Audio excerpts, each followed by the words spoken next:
Don't be a moron. Order your tapes today. Holy. Hi, good morning. Welcome.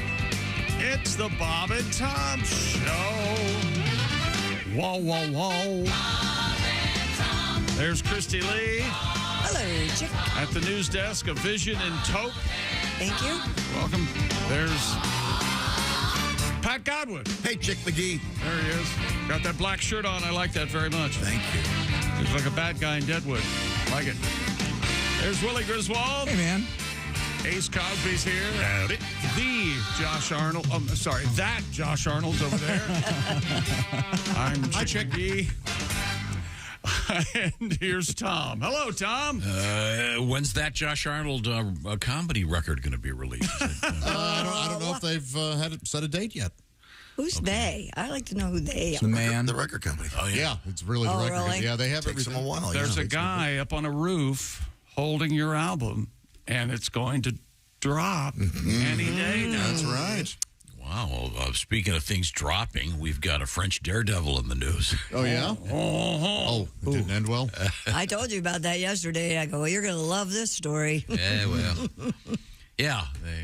did he crap his pants before or after the stunt? Well, we don't I'm know. not sure. They're getting out the human spatula to get him up, and we'll see. Yeah, that was a... I told you that during the millennium, we were hosting a New Year's Eve party. 1999? Yeah. I've been alive. Very few people reach this age, Willie. Did you think the world was going to end?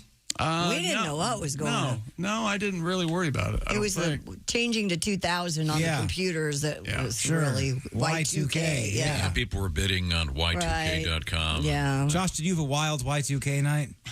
I honestly don't remember what I did 1999 New Year's Eve. Oh, I do. I don't know where I did. too, yeah. I was with them. Yeah. These people just listen to the news. You're the only true believer in the room. You know, you embrace the truth coming from certain sources. Yes, that's right. All the conspiracy. And I could have seen you somewhere backwards, upside down visor. You got a sweater vest on, no shirt, putting down 8-bush lights. I never had the backwards upside down face.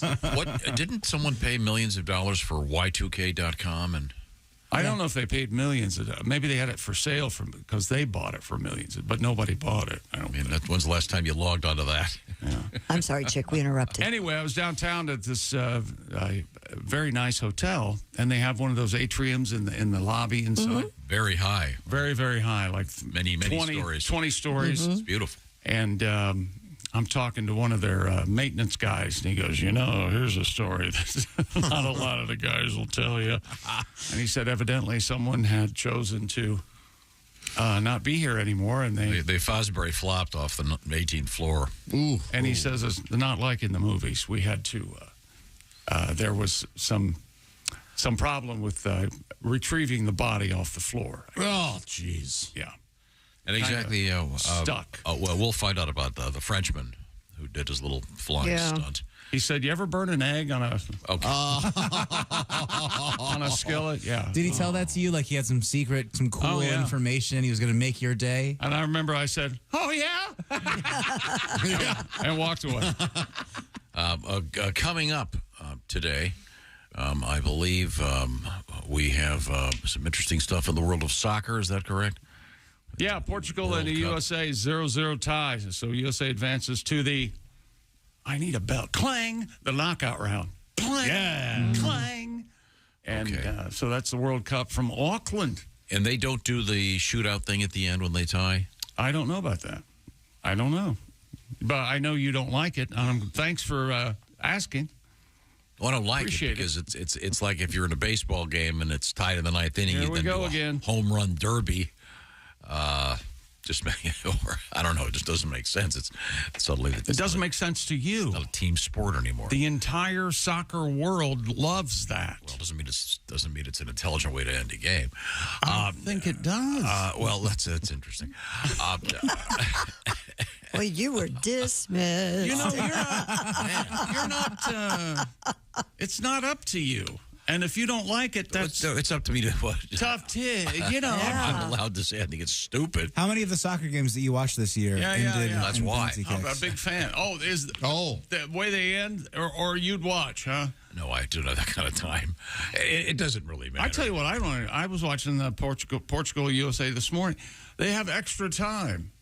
And I don't know how you haven't latched onto this. There's like 90 minutes. It's a running clock. Right. But then at the end of 90 minutes, there's what they call extra time, where they continue playing. Mm-hmm. And nobody knows how long it is except the referees. Yeah. And they're running around looking at their watch, and then they keep doing the spinning thing with their finger. And I've never quite figured that out. Is it because of the penalties and stoppage and play? Or I think so. And they keep a running total of that somehow. Yeah. It's like cricket. I don't know. Life's too short for me to have to learn how to follow this. So lots of other things going on. Yeah, you'd rather sit and bitch about it than actually. I'll bitch about it standing up if it'll make you happier. Be a fan about it.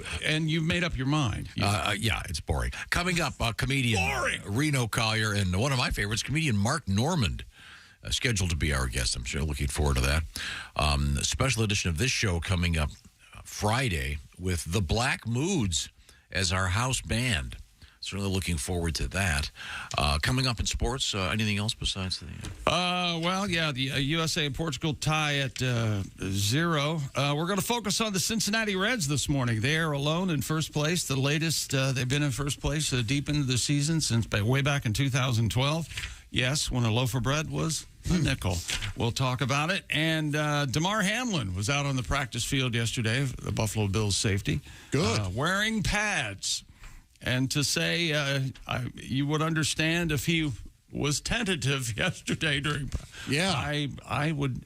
I don't think I'd go play football. You could wear armor and we'd understand. No more. Yeah, I don't think I'd do that. Well, again, don't they think that he got hit at exactly the right place at exactly the right time of his heart cycle in a very rare event? It happened once, though.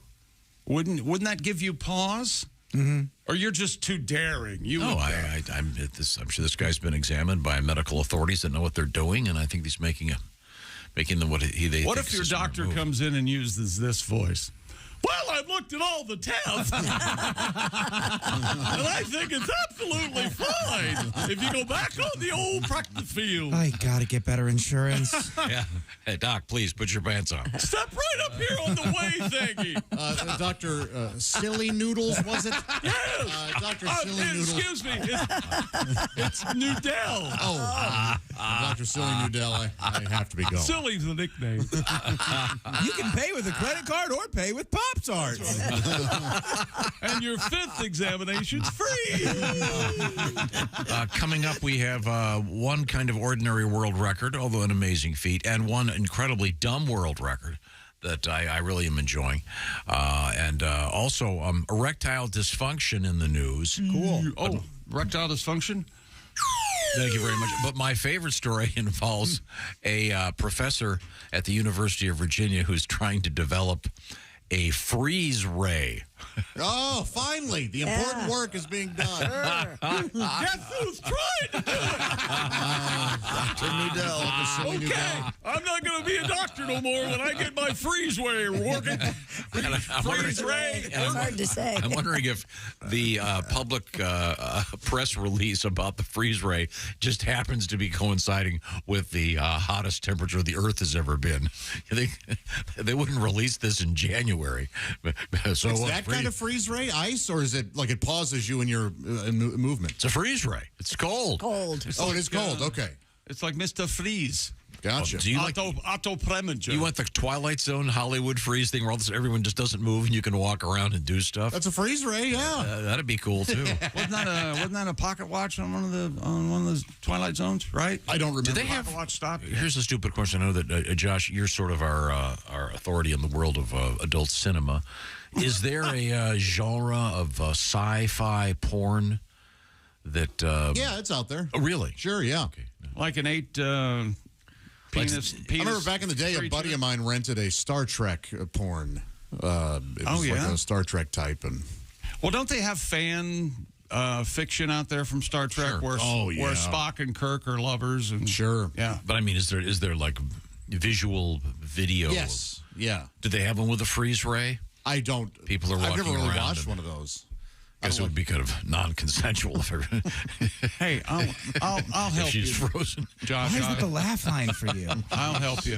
That's not his bag, man. Okay. Okay? No, I like the Gonzo. Okay. Right now, I want to remind you that had you been listening to this show on your Raycon earbuds when the guy came in and went, what's your problem? Hey! You didn't sound that much better. Why is that, Chick? Because Raycon earbuds are simply the best. This summer, you can take premium audio wherever you go with Raycon. Their everyday earbuds look, feel, and sound better than ever. And they have 3 sound profiles to match whatever you're listening to. They feature noise isolation and awareness mode, just perfect for picnicking. You can also choose to be immersed in sound or tune into your surroundings when you need to. And you can listen while you travel or during that grueling workout with optimized gel tips for the perfect in-ear fit. Those earbuds fit every ear ever made, and they're comfortable enough for all-day wear. And remember, Raycons will not budge.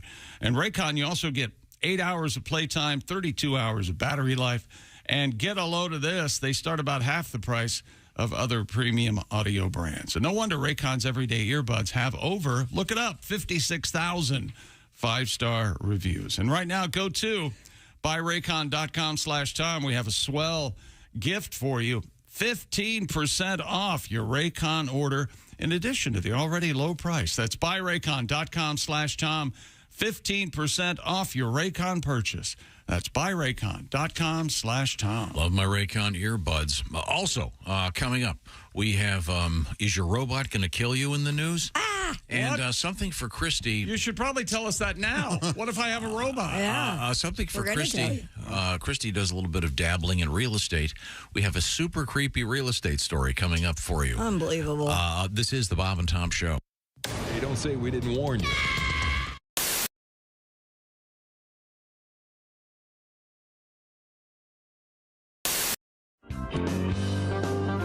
Okay. Well, we were talking about that's wonderful. You fly all over the place. You work a lot with the comedian Jeff Dunham. Yeah. So and you guys are always flying, but you're famous on this show for your discussion of flying. Wow. I know a lot of comedians do the stuff about airline jokes about everything from flying, and so this was just my experience. Was that I started to notice some of the pilots. There were those who didn't say anything to you really. They would just say, "Hey, how you doing?" But then I had noticed the ones who love to talk and point out things and give you a little tour in the sky. Sure. And I always thought those were guys who were frustrated radio guys. They wanted to be on radio. There's your captain here in the cockpit, and they always sound so cool. So he always, first of all, he has to tell you he's in the cockpit. Like, where else is he going to be? Yeah, we know. Yeah. We know. No, in the can right now. Just wanted to say hi. So if you guys don't form a line while I'm in here, please. So he's in the cockpit. Okay. And then they always tell you how many feet we're going up. I never understood why they had to share that with all of us. That's great. We're going up to 36,000 feet. You know what? I'm just a passenger. I'm not writing this stuff down. What did he say? 36,000 or 33,000? Because I need to know. Do you? Yeah. Right. And I want to know what the gauge says because this is, I can't see it. I mean, I need to know. So, he's given us all this information. We really don't need, as passengers, all I know is, 36,000, 40,000. Just go high. That's all I really. Go above the trees and the mountains and clear that stuff. And I'm good. Happy. Yeah. Have a couple of drinks. And but then some of these guys I've noticed also will keep going. They're the ones who like to point out everything. For those of you sitting on the left side of the plane, if you look out your window, there's a cloud shaped like a duck. Wow. What? Good. I'm glad he woke me up for that because, and of course those people on the right side of the plane, they never get to see anything sometimes, right? They'll point out stuff. If you're on the left side, you can see the Grand Canyon. Mm-hmm. If you're on the right side, you can look at the people looking at the Grand Canyon on the left side of the plane. Fascinating. So I just noticed those guys. So I started taking notes about what they would say, and it was just unbelievable. And then the funniest, or I guess it's not funny, is when a plane goes down. Of course, they would look for the flight recorder, and I was always always and they always thought, I always wondered, what did they expect to hear on this thing? Mm-hmm. The pilot's not cool enough to just explain what's happening, is he? Is he just going to, just hit a mountain? My fault. I was pointing out something to the people and clipped the wing. And there you go. Anyway, I know I sound cool right now, but I've just evacuated like you wouldn't believe. So I just want to apologize to everybody for spinning out of control. I just want to thank all our passengers for flying with us. We realized you had a choice in airlines, and you picked the wrong one because we're going right down. We're going down. We're going down. You're not going to get that. No, you just free drinks. Right? Yeah, free drink. Don't, just hurry, free drink. The cart should be flying around. Just reach up and grab something. Oh man, I don't know. I figured that. I guess when they find the thing, all they really hear is one big, screaming. Yeah, screaming. Screaming curse. One big curse word all the way down. Absolutely. Yeah, I'm sure. If I was on the plane going down, my last word would be, my wife would be going, she'd be saying, "I love you," and I'd be going, "Sorry, honey, I'm going to have to curse with the pilot right now." I won't be saying, "I love you" right now. Jeff Roth Band.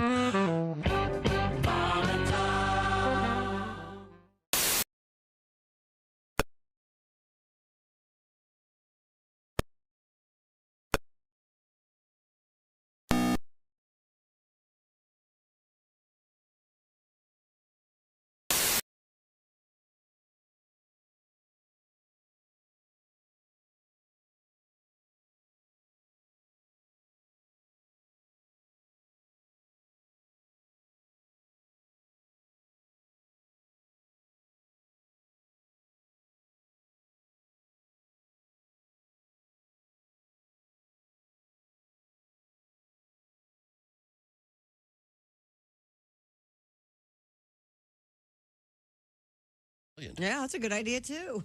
I don't know. Like we don't get enough emails from people. Now I got to talk to my appliances. That's the last thing I need. I'm out to dinner. Oh, who keeps texting you? Oh yeah, my dishwasher's pissed off at me. The fridge thinks its door is open. The cable box is on. The whole house is angry. I got to get out of here. Enjoy your dinner.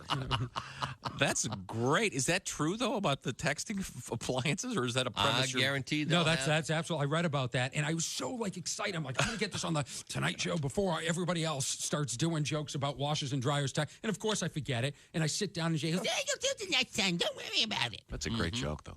That's so. You're listening to Bob and Tom Radio.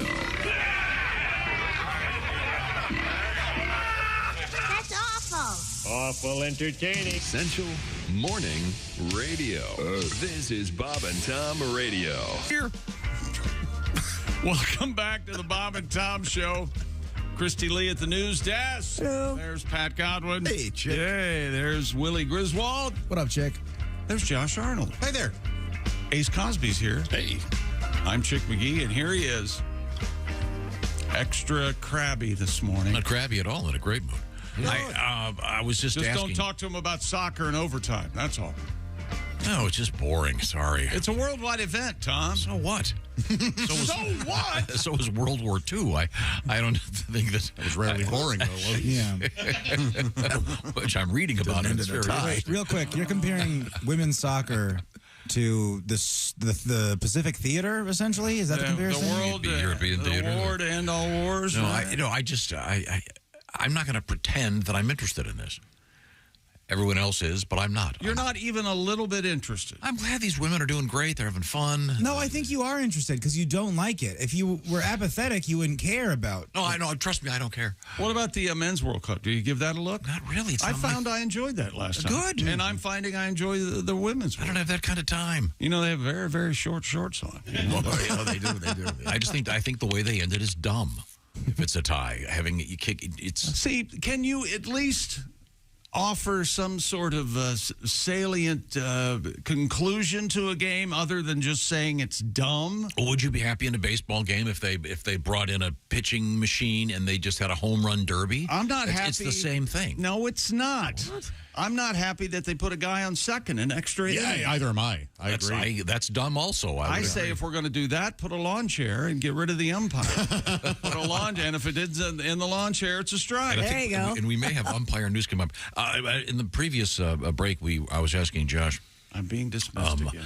If there was a category of pornographic movies with a sci-fi theme. They're out there. No one liked the question. So I Googled the question. Okay. And the only one I've come up with so far is one called Quantum Deep. Apparently a spoof of No Captain's Log. Quantum Leap. Yeah. I don't know. That. Scott Sakula is in that one. Oh, really? Yeah. Mm-hmm. Oh, you've seen it, huh? Seen it. I own it. All right. Isn't Quantum Leap back? Isn't there a new Ace will know. NBC did a reboot. Yeah, there you go. Oh, is it? Yeah. Because I love that first one. I watched the first 2 episodes. And, He ended every episode with "Oh boy." Remember? If it's you're going to keep watching it because that's the TV you watch. I got plenty of Up to his eyeballs and that. I don't know. Maybe we should do one. How about Close Encounters of the Threesome kind? Oh. Something you'd want to see? Well, you're missing the obvious. There was a close one. What's the obvious? There's got to be a planet where there's the men have 6 penises and the women have 4 vaginas, and they're What's it called? Why do the men have 6 penises and the women have 4 vaginas? That doesn't. It's like hot dogs and hot dog buns. If I remember correctly, there's there was a stand-up doing that there on that planet. There was a franchise called Planet of the Gapes, but it had nothing to do with the original science fiction. You know what a gape? You know what a gape is? Also known as the silent yawn or the stovepipe. I'm out. Sorry, I don't know what you're talking about. I'll send you some photos. What are you talking about? There's 5 or 6 guys out there laughing. There's a certain orify that when worked with, they kind of stay open. Oh, no. Are you a fan? Sorry, I asked. Hence the gape. I see. Okay. Are you into that? No, it's not for me. That's not his bag, baby. You like keep it tight. Sorry I brought it up. Let's see, on a much different note. Coming up, we have a bear in a hot tub. 2 bits. It's a bear in a hot tub. In a rather heavily populated area. And we've all, and the picture of this bear in the hot tub is hysterical. Hey, how you doing? It looks bears are in a bunch of stories this morning. He's just kicking back, looking. Hey, how's it going? How about maybe it's after 5? How about a sour, huh? You like a bear smoking a cigar? I do. And a hat. Hey, how are you? Like a fez. Plus, we have the funniest story out of China. There's a zoo that they're accusing the zookeepers of having a fake bear. And I say we get right to this because I want to see Josh's face when he sees the video. It really does look like a guy in a bear suit, but and see if you notice the same thing in the video that Tom and I noticed. Okay, did you find it, Christy? I have it. That he's wearing Nikes. A zoo in eastern China is denying suggestions that some of its bears might be humans in costumes. Internet users questioned whether the bears at the Hangzhou Zoo were real after photos circulated online showing one standing upright on slender hind legs. Local media reported that the way the animals stood made people suspect they might be humans in disguise. The zoo said on its social media account that the sun bears from Malaysia are smaller than other bears and look different, but are the real thing. Other Chinese zoos have been accused of trying to pass off dogs dyed to look like wolves or African cats. And I think you'll remember the donkeys that were painted to look like zebras. Yeah. Okay, Josh, here is a video of this critter. It's amazing. It really looks like a guy in a bear suit. But they say this is just an unusual breed of bear. Are you noticing what Tom and I noticed? There's a lot of back fat. Yeah. The way the costume is bagging in the back, that's what I see when he stands up. And he's waving at the crowd. It really, my gosh. It looks like a guy in a bear suit. But apparently this particular bear, that's the way they're built. There he is. Yeah, when he hilarious. stands, it absolutely looks like a man in a costume. Oh, and but he's also clapping. when it goes back down, it looks like an animal. Oh, that's not a man. Well, look at the back. Yeah, the Right. costume. I think that's just his butt fat. But when it goes down and walks away, it's man, it's close. It looks like he's going, ha ha! I think that's a costume. Do you remember the thing a few years ago? I think it was in Spain, Can't be. where this woman tried to restore some fresco. Do you remember this? There was some. What else happened? There was some fresco, and this lady came in and tried to restore it. It ended up looking like this primitive, awful painting. That's what that bear looks like. Kind of. It doesn't look like a real bear. I think it's just malnourished. Don't say kind that. Of what it looked like to me. Well, you trust zoos in China? Well, that's the whole point. In any event, coming up, we have more bear news. We have bears in the USA on the loose. Oh, you have a song. Oh, here we go. We're not humans in disguise. We're really bears. Yeah, we are. Big and gnarly teeth. This is fur, not hair. Try and poke me in the cage. We're not humans in disguise. We'll bite you. We're a rarer breed. Stand like your Uncle Fred. Try and shake my hand. You're gonna end up dead. Poke me one more time. We're not humans in disguise. You ass bag. He'll bite you. Bite you. Do you recognize the song that's a parody of, Willie? No, not at all. Oh, it's a wacky classic. John Fred and the Playboy Band. Judy in disguise. Yeah, A Karen with glasses. That's what you are. Yeah, not familiar with that. There's your alfresco or whatever the hell thing you were talking about. Yeah, remember that? Love a fresco. That bear looks kind of crazy like that. But you want to hear a little bit of Judy in disguise? Yes. Your brain is broken. That bear looks nothing like that painting. No. Why are we talking about Judy in disguise? This morning's crazy. Yeah. Wait Just let him go. That's not it, but I love... I don't know why it's not there. Here.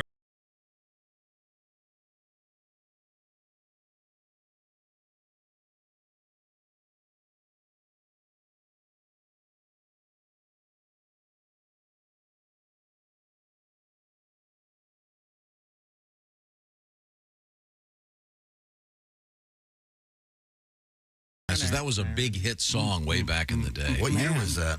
Oh, God, it had 60s? to be mid-60s. Yeah. It's a good one. A friend of mine got kicked out of Mr. Mallon's English class because of that song. Why? What did he say?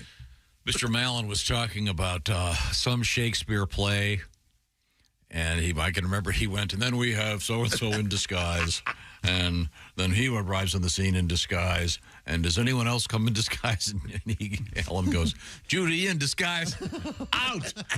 Did you guys all howl? Oh, I can remember his name. Well, wow. Alan Kitchler. No, they didn't laugh. They went, Oh, how troll.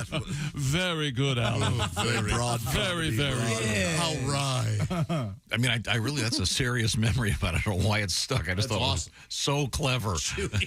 And then that song was a big hit at the time. Oh, it was perfect. I had teachers that would laugh at that and just move on. Yeah, It's a why shame that he don't got they? kicked. Yeah. They would today, probably. I'm a little suspicious now. I did a little more research into the sun bear. It's the smallest of the bear species. And it only gets to about 4 to 5 feet. That bear looked taller And than that bear 4 looks to like 5 7 feet tall because the guy inside has the head 7 coming feet. up. What about The head moves too well. It can't be. It Yeah, can't be. they have a little guy with a stick in there. No, the way the lips are moving and stuff, that's a bear. What about a panda bear? Those are tiny little bears. And koala bears. Those are tiny little bears. What about those Koala bears are not. those red pandas? Bears. Have you They're seen those? I marsupials. love those red pandas. They look like little people, and yeah. Well, no, we were talking They about like marshmallows. internet porn and the apparent existence of adult cinema that is related to the world of sci-fi. I thought we would just get a little treat from Paul and Storm and their great band talking about that. This is Da Vinci's Notebook.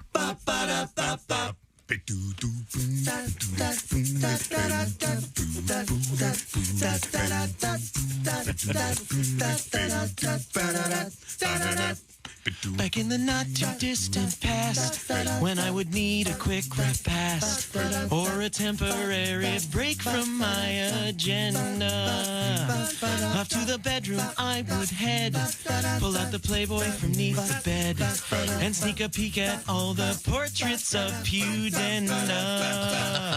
My alternatives were slim. If I tried to find another source for sin, I'd have to hang out with the losers in the back room of my local video store. But last month I finally made the call. I got a brand new cable modem installed, and it opened up the floodgates on a whole new universe of internet porn. Internet porn, Roman orgy scenes. Internet porn, dominatrix queens. Internet porn, girl on girl on girl on girl on girl on guy on sheep. Internet porn, gross anatomy. Internet porn, Pam and Tommy Lee. Internet porn, when you're given so much to choose from, who has time to sleep?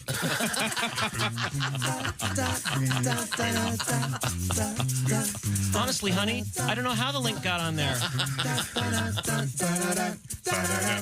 After my girlfriend goes to sleep, then I get out of bed and down the hall I creep, so I can hunker down and wallow in depravity until 3 or 4.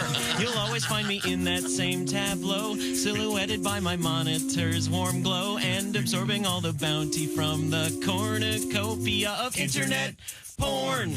Internet porn, barely legal teens. Internet porn, naughty figurines. Internet geriatric German grandmas spanking Spanish men. Internet porn, erotic Asian art. Internet porn, guys with extra parts. Internet, I don't think I'm ever going to see the sun again. Internet porn, melonlove.com. Internet, there's my neighbor's mom. Internet porn, bikers wearing diapers, chasing nurses dressed like Smurfs. Internet porn, maison le clavage. Internet porn, en deux trois ménages. Internet, every kind of smut from every corner of the earth. Da Vinci's Notebook featuring Paul and Storm in the classic internet porn. Thank you very much, fellas. Now, we have Chick McGee at the sports desk with a little preview of what's to come. Yes. Coming up, we've got soccer. The women tie Portugal. You know, in Portugal, they primarily speak Portuguese. Mm-hmm. Did you guys know that? Didn't know that. It's a little quick fact. Thanks for letting us know. Great surfing. Fact. Huh? They're the biggest waves in the world. In Portugal? You ever seen those things where they drag these people out on the I thought you were going to Sea-Doos and you were going to go somewhere in Costa Rica, learn to surf. That's my goal next summer. Why doesn't Spain just take over Portugal? It's just right there on the side. They could easily go, you're ours now. Why don't they just... Spain would be more whole. Negotiations. But right? what if Portugal, they talk Portuguese to their buddies in Brazil, and then they've got all these Amazonian women throwing spears at them or something, you know? These big, beautiful women with the long legs. We should take Hawaii. Just something... I think we done deal. We do have Hawaii. Oh, I agree. I'm agreeing with Pat. We need to read a book. retake it and show them who's boss. We're going to talk about the Reds. They're in first place for the latest since 2012. And other sports things, including Mike Vrabel's head coach of the Titans, and he doesn't want fights at camp, and he's found a unique way to stop fights when the guys are practicing. We're building a team here, Tom. Is it a freeze ray? Yes, it is a freeze ray. Tom lives in a cartoon, doesn't he? Coming up in the news, we do have, honest to God, a story about a guy trying to develop a freeze ray. Wow. Don't they have a sound ray that makes you vomit when you hear it? Or crap yourself? I've heard of these things. Right? Yes. Yeah, the brown note. Crippling. Is that what it's called? Why haven't they developed something when they have these hostage situations where they can shoot something into the room where the guy's holding all the people hostage and everybody craps themselves? Whatever. I mean, crapping themselves wouldn't really be the best thing to go. I was maybe everybody laughing. Everybody freezes. We'll find out. You can have pity vomit. You can't have pity crapping, right? I don't think. You see somebody vomiting, you're going to start vomiting. It would have been so nice if you just stopped talking about it a minute ago. Okay. Right now, it's quiz time. I'll apply that to the rest of the show. Okay. When I go like this, you stop talking. Christy Lee, what is your sleep number setting? 45. I'll explain what that means. That is a softer mattress. Yes, I like it that way. However, you could take your mattress, press the button, and turn it into 100 like Mr. Chick McGee, because that would be a firmer mattress. In fact, either side of the bed has its own setting, and the sleep number bed people have perfected adjustable firmness. Do you want it now? Do you want to say 100? I like a firm mattress, Tom. Thank you very much. Thank you. The Sleep Number people have done a bunch of stuff to help you sleep better, and saving money might make you sleep better too, and that's what they've got going right now. You can save $500 at your favorite Sleep Number store on the next generation Sleep Number smart bed. And here's a little something interesting. Special financing is available for a limited time, and this includes some of the finest Sleep Number beds. And there's a bunch of differences. They've got beds that you can raise and lower the head, all kinds of stuff to make your life a lot better. The smart beds will actually help you pick what the best firmness level is for you. So it's like buying 40 beds at the same time, but they just fit in your bedroom. Everybody's happy. Either side of the bed has its own setting. Find out the details at your Sleep Number store, sleepnumber.com/BT show. See the store for all the details on the special financing that's available right now. sleepnumber.com/BT show. Coming up, what's that stuck in your mouth?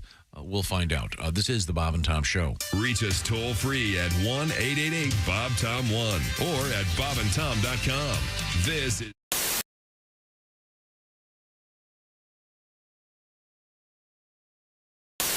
I wrote this song.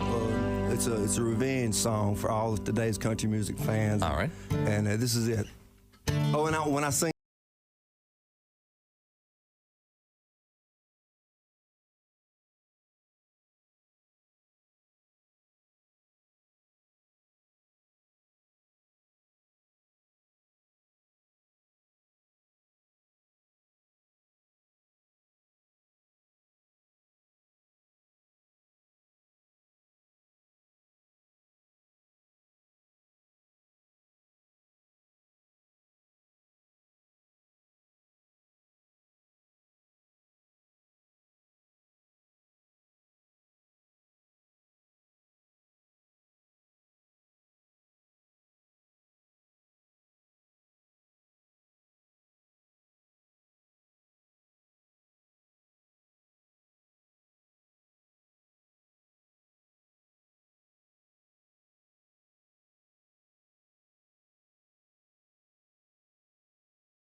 You ought to hear my 6-year-old sing this. I'll bet. Anyway, this last verse was written by the Honky Tonk Neanderthal after they saw me on the Conan O'Brien show last year. Oh. I saw Paul Thorne singing on TV. It was a Conan O'Brien show. If his music is so damn good, how come they won't play it on the radio? He can't even afford a real tour bus. He rides around in a minivan. He can't fill up a football stadium like Kenny Chesney and Sugar Land. I'm just a honky-tonk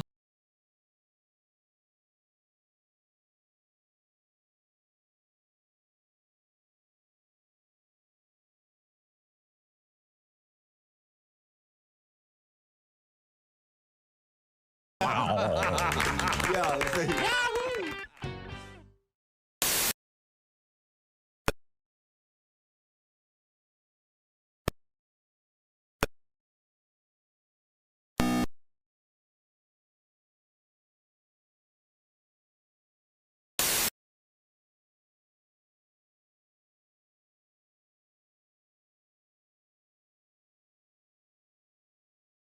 Did you say ready-to-eat meal kit? Yep. You did. If you're too busy with summer plans to cook, but want to make sure you're eating well, Factor lets you skip the extra trip to the grocery and the chopping and the prepping and the cleanup. And you still get the flavor and nutritional quality you need. Factor's fresh, never frozen, and are ready in just 2 minutes. All you have to do is heat and enjoy, then get back outside and soak up that warm weather. So why not treat yourself to 34-plus weekly restaurant quality options? Check this out, like bruschetta shrimp risotto. Yes, please. Green goddess chicken or grilled steakhouse filet mignon. Ready in just 2 minutes? I'll take that. Plus, keep your energy up with how about lunch to go? They're effortless, wholesome meals like grain bowls and salad toppers that are ready to eat when you're on the go, and there's no microwave required. And they're all prepared by chefs and approved by dietitians. Each meal has all of the ingredients you need to feel satisfied all day long while meeting your goals. This July, get Factor and enjoy eating well without the hassle. Ready in just 2 minutes, no prep, no mess. Head to factormeals.com/BobandTom50. Use that code BobandTom50 to knock 50% off the price. That code, once again, BobandTom50. And you go to factormeals.com/BobandTom50 to get 50% off. Bob and Tom, 24/7. And Jesus said, take this bread and eat it. It is my body. And the disciples said, Jesus, we're all on low-carb diet. We appreciate you dying for our sins, but we're all trying to slim down a little bit. We want to look good in the painting.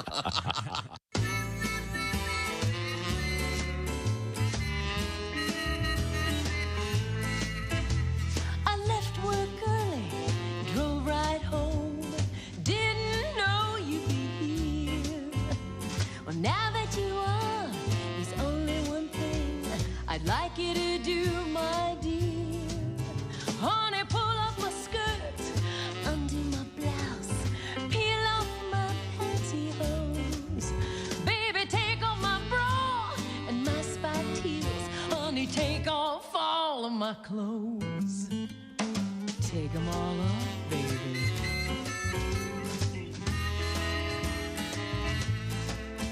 Honey, pull down the shades, turn down the lights, lock up all of the doors. If I catch you wearing my clothes again, honey, I will file for divorce. Bob, that skirt doesn't even go with that blouse. Now put on this apron and go do the dishes.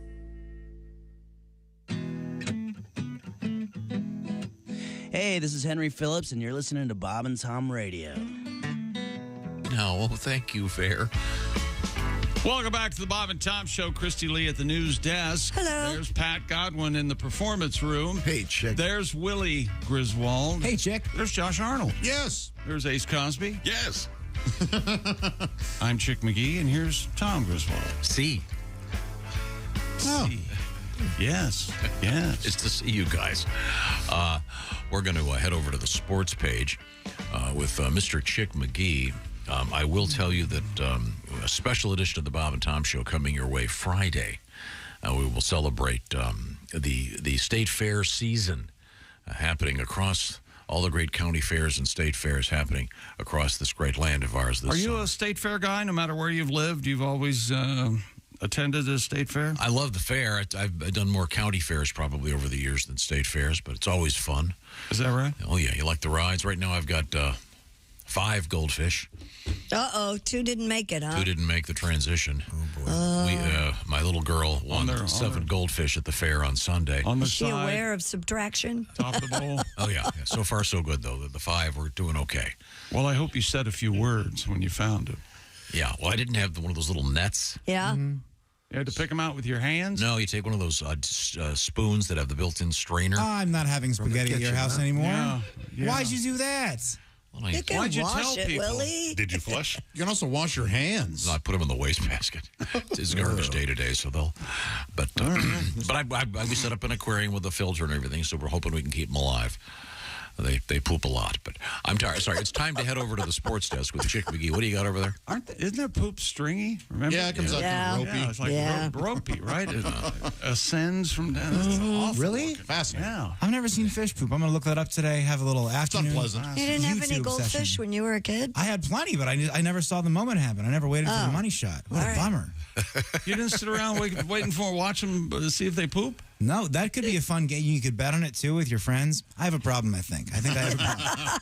Now, we were talking about soccer, and I'm refusing to join the chorus of people. Portugal and USA skate to a 0-0 tie. That's not right. When did they play again? But they did skate. It's not up yet. Oh. This guy writes, hey, Tom, I agree with you. Soccer is boring. If I want to watch a group of individuals run around for a few hours without scoring, I'll go to a singles bar.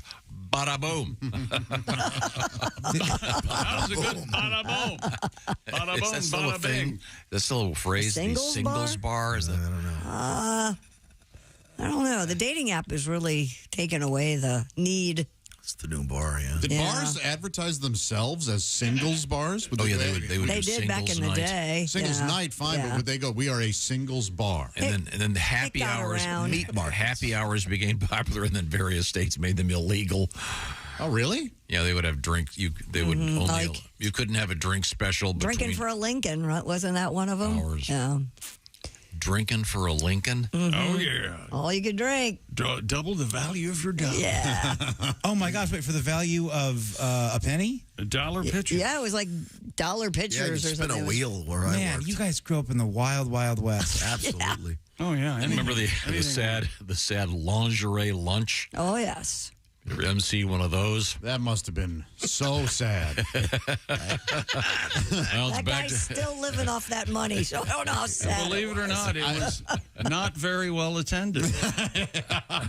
So, wait, how does this work? Because in my head, I see it a few different ways. I'd imagine people come, and then there's beautiful women in lingerie serving them. No, they're on top of the bar. Yeah, dancing around. Walking, like and there modeling. are women, yes. They're modeling the lingerie. It's up to the beholder. Why is it at lunchtime? What is that?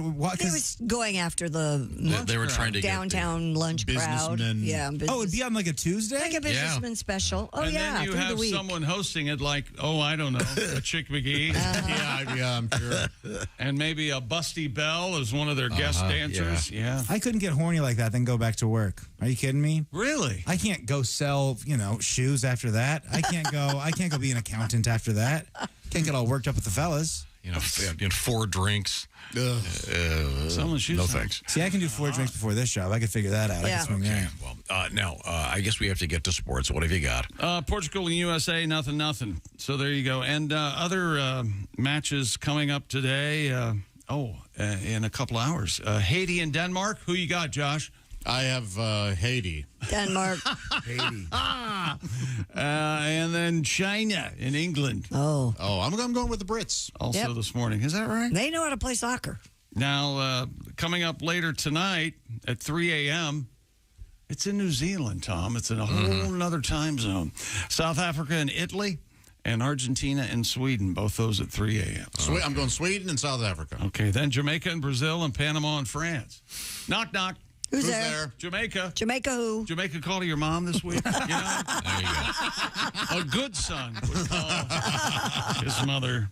Buffalo Bills safety Damar Hamlin says he's put aside his fear to find joy after practicing in pads yesterday for the first time after going into cardiac arrest during a game last season against the Bengals on a Monday night. Hamlin said he leans on his faith in God and himself and the support of his family and teammates to overcome any feelings of nervousness that he had. The padded practice at training camp marked the next step in the 25-year-old Hamlin's pursuit to resume playing football.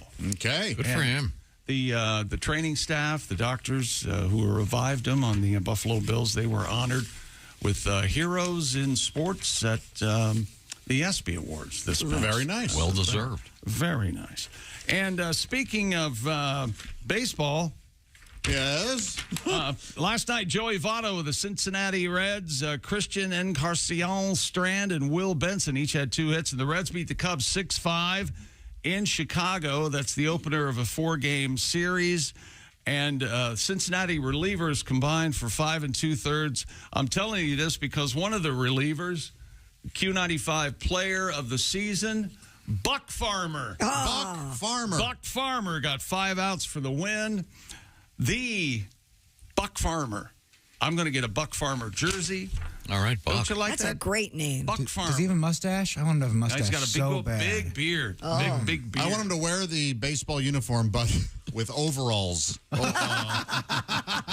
it. You know, it is the could call news, and when he comes out to bat, they play the name game. Buck, Buck, banana. Oh, You went for That's not funny. You want to see? But yeah, Buck They call him Farmer- Uncle Buck? Buck Farmer looks exactly like you think he would. Yeah, he looks the part. There he is. There's Buck. He's awesome. Oh, he does look like a Number Buck 46 in your program. Number 1 in your heart. You go, Buck. He's a reliever because he goes, hey, we got to wrap this up. I got to wake up early, do some chores. That's Yeah, right. you guys. I got to get out there and milk them He'll cows. call of the rooster. They're in first place all by themselves. Sorry, Pat. I need a spit take. That's the best they've done since 2012. Go Cincinnati. Go Reds. A couple of records coming up. You're not going to believe it. Push-ups. You better believe it. And actually a world record in costuming. Oh, is that right? Oh. Yeah. Yeah. It's a good one. I'm very pleased.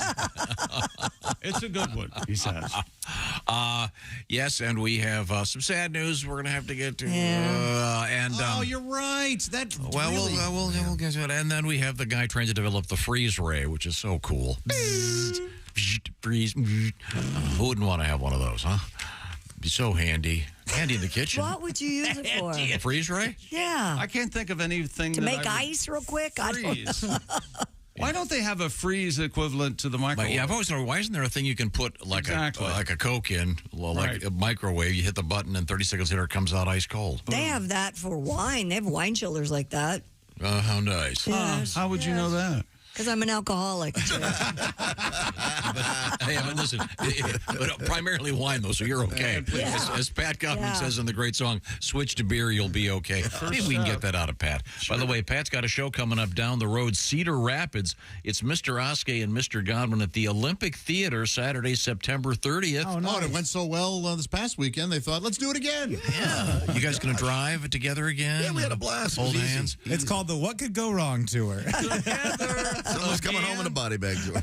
Okay. That's all coming up, as well as great comedians, Reno Collier and Mark Norman coming up today. This is the Bob and Tom Show. Add to or continue the conversation. Check out the Bob and Tom Show on Facebook. Get the link at bobandtom.com.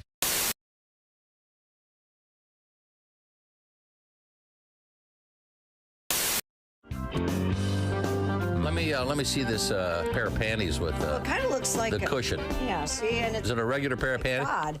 Oh, look at that. More of us could fit in these. Should I try these on? Can we see your butt right now? I mean, Sure, Bob. well, I want to see the before and after. Well, I can't. Well, she's in a skirt, though. You really can't. Oh, okay. Well, I don't know. Okay. Do you have them on? Monitors? No, I don't have them on. Well, that's really rude. Wow, that's your big ass. Wow, look at this. Nipper attack. Like, Kill it. Let him have her. Get him, do Nipper. you have them on? No, your ass looks very nice. You don't need to put them on. That's not what you That's not what you said. No, That is. see, implies she had a big ass. now All right, we need a before of Christy's butt. Take as long as you like, Dean. Come on, smile. now do you just put them on? Are you going to put them on? Can you? Oh, remember, Christy, the padding. put 'em on right the now. padding goes in the back. Yeah, now. make Remember sure you that. do It's it just right. like pant. Oh, She's slipping them right on. So, okay, wait a second. No, she's slipping them. She has a skirt on, so she can just put them right on. I didn't know we were Okay. Dean, get some of that while you're at. Come on, Dean. You're not wearing. Come on, Dean. Are you wearing hose? Come on, what are you, queer, Dean? You're not wearing hose, are you? Women that wear hose. No, are you wearing? But are you wearing traditional panties right now? Yeah, boring. Okay. It's Friday, yes. Okay. Yeah, just boring, ugly. No, I mean, but you do have panties on because those haven't been laundered. You might get some. So do you. Come on, Dean. Make love to the camera, Christy. Go for it. Okay, now she's slipped. You can't. Let's allow a little bit of dignity. Christy Lee is now slipping on the booty pop Where's the cameras? panty augmenter. What does it say on the? Okay. Okay, now she's. Let's see. Now, all of a sudden, you got those on, so now she's got the padded. I'm curious, if you sit down, do you feel the big cushion? Is it like being on a No, that's me. on lawn furniture? Oh, Oh yeah! Oh, baby's got back. Oh wow! Looks like you've Let's got. take a look at that. Oh my God! It looks like you've got a huge ass tumor. You have shelf ass. Nice. So step out from behind the monitors. Okay. Let's see what. Oh yeah. Oh my God! Yeah, look at that. she's got baby's got back now. No, that really does pop them out It there. it really accentuates the backside of your backside. Oh yeah. Oh, that's. Look at that. Hey, you dog owners, listen up. This is something for your big sweetie. Chew Works. Has your dog ever scarfed down one of those chew sticks without really chewing? ChewWorks has a hold it chew, which will prevent choking and GI blockage. When dogs can't properly hold the chew stick between their paws anymore, they tend to just swallow it. Available in 3 sizes: mini, junior, and large. Extra large coming soon. Their whole purpose is to provide a safer and healthier way for your dogs to chew. ChewWorks.com.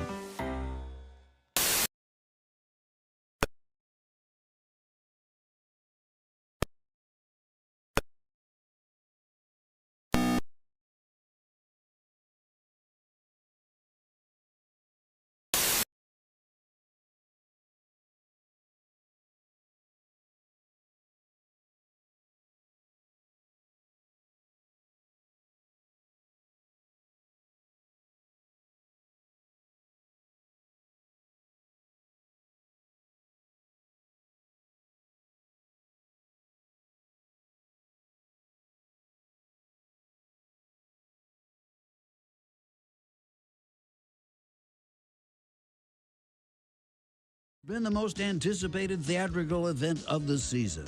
And no, I'm not talking about Liza Minnelli's one-woman show, A Salute to Dildos. It's the latest Star Wars installment, Attack of the Clones. And joining me in the studio is a panel of experts on the Star Wars phenomenon, Darth Vader, Yoda, and Chewbacca.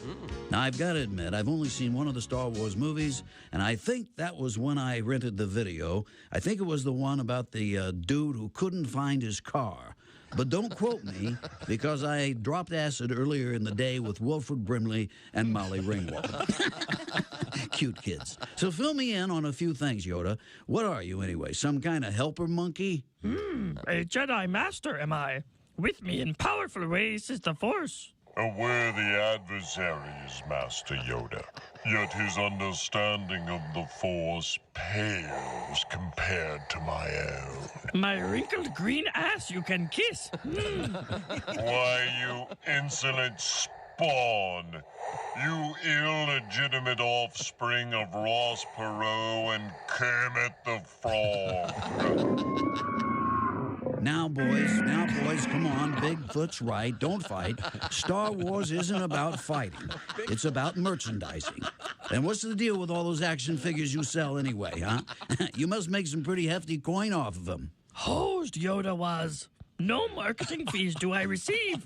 One greedy prick George Lucas is. It is a crime that we are treated so shabbily, especially me, as the cornerstone of the Star Wars franchise. Cornerstone you may be, but more popular am I. You deluded little troll. You are a novelty. I am the fallen one, the very embodiment of evil who is redeemed in the end. That spirit is what resonates with the fan base. Not to mention, chicks dig a man in a cape. Yet more tail do I score than you. Both cuddly and well hung am I, and that combination you cannot beat. I agree with the Nookie. There's only one way to solve this. Let's whip out our lightsabers and compare. I just signed up for this great program over the internet that's guaranteed to add 1 to 3 inches, and I can take every one of you freaks. Well, this is Larry King Live. When we come back, I put these bozos to shame with my mighty tool, the Wrinkle Beast. And we discuss having it made into an action figure. Plus your phone calls right after this. Done. Thank you, Larry. Thank you, Larry. A little tribute. Hey, this is Frank Caliendo, and you're listening to Bob and Tom Radio. See you there. I hope Friday. Welcome back to the Bob and Tom Show. Christy Lee at the news desk. There's Pat Godwin. Day chick. There's Willie Griswold walking around. I'm busy arguing with his father. I'm just chilling out right now. Josh Arnold. What just occurred during the commercial break was funnier than anything we've ever done. It was just all of us being difficult and jerks, accusing one another of not knowing who other people are, not knowing how to run an app. It was use a phone. A total mess. This is why we don't get invited places. Yeah, nobody wanted to be around. Nobody wants to. I would say it's a shame that you all didn't get to hear it, but you would have lost your minds with anger and frustration. We're sending someone on a coffee run. Yes. And we're attempting to use and an Tom app. is consumed by it. Christy wanted a green tea, and my dad said everything in the world besides green tea. Well, at one point, Christy said, "Forget it, get me nothing." It's not worth it. It's just iced tea. No, but there's one on here. It's like the Maripopa app or something. The Maripopa cream tea. I don't know. We'll see. I just wanted an iced green tea. Okay, that's well, it. That's fine. Maripopa, that county in Arizona, that's all. Is that what it is? That's Maricopa. Oh, that's a hot tea, especially now. You hear about them every 4 years. There's Ace Cosby. Hey, that's Tom Griswold. I'm Chick McGee. Here we go. Okay, sorry. Coming up, one of my favorites, comedian Mark Normand will be our guest. You don't know who he is. And we got to tell you who he was. See, Josh and I have a $1,000 bet. We don't. He's pussing out on. Also coming up, another one of my favorite human beings, Reno Collier will be our guest. We haven't talked to Reno in a few weeks. Reno is working on this one-man show. Welcome respite. We'll find out what that's all about. In the news coming up, we have gravity in the news. We're going to do sports, aren't we? Yes. At any, can't you be in the moment? Yeah, what are we doing now? We can't talk about theories. We're talking about sports. Looking ahead. It's I'm promoting what's coming up. Perhaps if you paid more attention to what we're doing now, that would be compelling enough. You don't want to hear why gravity, the concept that is gravity, is in the news? It's slowly going away. Did you guys know that? I hope so. You talk about gravity like you were Isaac Newton's apprentice, and everybody's forgetting about it. You know, when Ike and I were under the tree. You understand if there wasn't gravity, this would be a far different world. Of course it would. Is that right? I'm just saying. A lighter world. Yes. Are you saying that's the most important property, if you will? Well, there's many important ones, but gravity's a big one. When people talk about oxygen, air, I think that's property. I say friction. Friction? You got to have friction. Well, think we didn't have friction. You'd slide off into the woods. Yep. Yep. If we didn't have gravity, you'd fly up over the woods. Yes. Right. How cool would that be? That would be fun. If you didn't have gravity, the basketball would be super hard because you'd be kind of floating all over the place. It's real hard to defend. It'd be really like Quidditch. Yeah. You're flying around. It's like Quidditch. Gravity.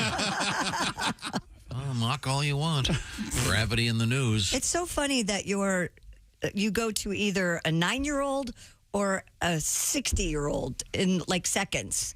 Like those are the only two genres that you know. I think he's afraid of the middle. I think he's afraid of like 20 to 50. Yeah. So he likes to go young, and that's where really he lives. young or really young children who eat at the same restaurant as the people that are 75 years old every night. Because they can get Jell-O. Everyone can get Jell-O. Yeah, he loves Jell-O. Jell-O and I love the cafeteria. I love taking my little girls there. But you don't like to eat Jell-O. No, I buy them Jell-O. They never eat it. They don't? No, they take one cube and they put it in their mouth. Color. It's the beautiful color. Yeah. Maybe we should do that to other foods. That hasn't really worked. Yeah, I know. Remember that green ketchup? That didn't work. Yeah, we got acclimated to a certain thing. I loved that stuff. Oh, Did you really? Green ketchup and made your food look like a crime scene. It was the best. Mix green ketchup with some regular yellow mustard. Coming up, once again, the concept of gravity in the news. All right. It's very important. Gravity always wins. All right. It beat this guy. Yep. But in the meantime, we turned that way with Chick McGee. Stupid world record. A Romanian man has broken the Guinness World Record for the most push-ups in 1 hour. Oh, we just had one of these. I thought we just had this similar last one. week. This guy broke it? Just a couple weeks ago, we had the record. Mr. P.O.P. Pop Laurentiu achieved the record after completing 3,378 push-ups in 60 minutes. You know, in some places, that man's known as Soda. Is he? Oh. His name is very regional. His name is Pop. That's right, yeah. I see. How about sack or bag, or did you ever hear poke? I have heard poke, but not where I grew up. Yeah. But yes. My dad used poke. Poke? Yeah. He referred to his father as Poke? No, a bag. Because sometimes people say sack. A sack or a bag that's or very a poke. regional. Sure. Yeah. Put that in your poke. Some will say bag, some will say poke. Yeah. Is it I always say bag. P-O-L-K? No, that's polk. That's pronounced differently. It's pronounced P-O-K-E. Poke. Oh, like a pokeball? Like a pig in a poke? Yes, like a It's not like pokeball. I can't talk to you. So this guy does 3,000 push-ups. 3,378 push-ups in 60 minutes. That's Right. crazy. Do they have a steroid rule at Guinness? I would hope. Maybe not. I don't think they do. You don't think so? I think these guys are all roided out. I don't know about that. Except for back acne and small testicles. David Rush on steroids really edge out the competition. See, you know he's clean. You know David's going to be clean. Well, sure, he doesn't do anything that requires steroids. Or strength. Sure, he would be. But I'm not if he took steroids, he could like juggle things 80 feet in the air. I don't know that sound. I'll have to get David on the phone That's and the ask way him. you think steroids work. Sure. What does Ralph Harris, our good friend, say about baseball and steroids? It actually increases. I don't know, Tom. He says, I want to see a guy hit a ball out of the park all the way to my house. Come on. To my house. Fun. His successful attempt beats the previous record of 3,249 set earlier this month by a Daniel Scally of Australia, averaging over 56 push-ups per minute. How many? 56 push-ups per minute. I didn't hear him. I'm sorry. Wow. Didn't hear him or weren't listening? No, I didn't hear him. Wasn't listening. I was. From a lack of listening? He said it loud. Lack of listening. He said it loud and Really slow. loud. How many I heard push-ups loud could you do and in a slow. minute? A minute? Yeah. One, maybe. Now, what he said there was one maybe. One. Thank you, Josh. You're on my last nerve, Josh. All right, Pop's now, achievement, it says here, is the culmination of 7 years of hard work. 7 years of hard work. I bet. He trained consistently for 5 days per week, Christy, Yikes. improving his physique and technique after unsuccessful record attempt. Are you snoring? No, I think that was Willie laughing. I was laughing. Yeah, Snorting? with his throat. I was kind of, yeah. getting pretty close if this story keeps going on. Yeah, I don't know how it got here. Man, I bet the other guy, the Australian's got to be like, damn it, I just beat this. I just beat that. Yeah. Now I have to he's do this gonna have to go- again? you know he's going to have to I go have to back. beat Pop in Romania? His arms are still sore right now. Oh, for sure. His shoulders are dying. Well, And here's one that could end. This could be the final world record ever. Hey, Pat, when you were on a football team, or Chick, or Willie, Yeah. did you guys ever do that thing where you do a push-up and a hot cheerleader's sitting on your back while you do it? No. No. It's all business. I think I saw that once in, like, Revenge of the Nerds, and I thought it gonna was say. one of the coolest things ever. I don't think they do that anymore. Well, did you go to swingers high school? No, I did it. I just did it with my buddy Eric because he was big and strong. Did it with the and I was coach kinda on my big. ass. Yeah, better on than in. I went to Porky's High. We used to shower with the coaching staff. I know that. I All bet. the players. Yeah. Hey, McGee. It was hot. Very, very hot. You need help? You can't block like a horse. But at least you're hung like one. More sports coming up. Can I get a grip on that? There.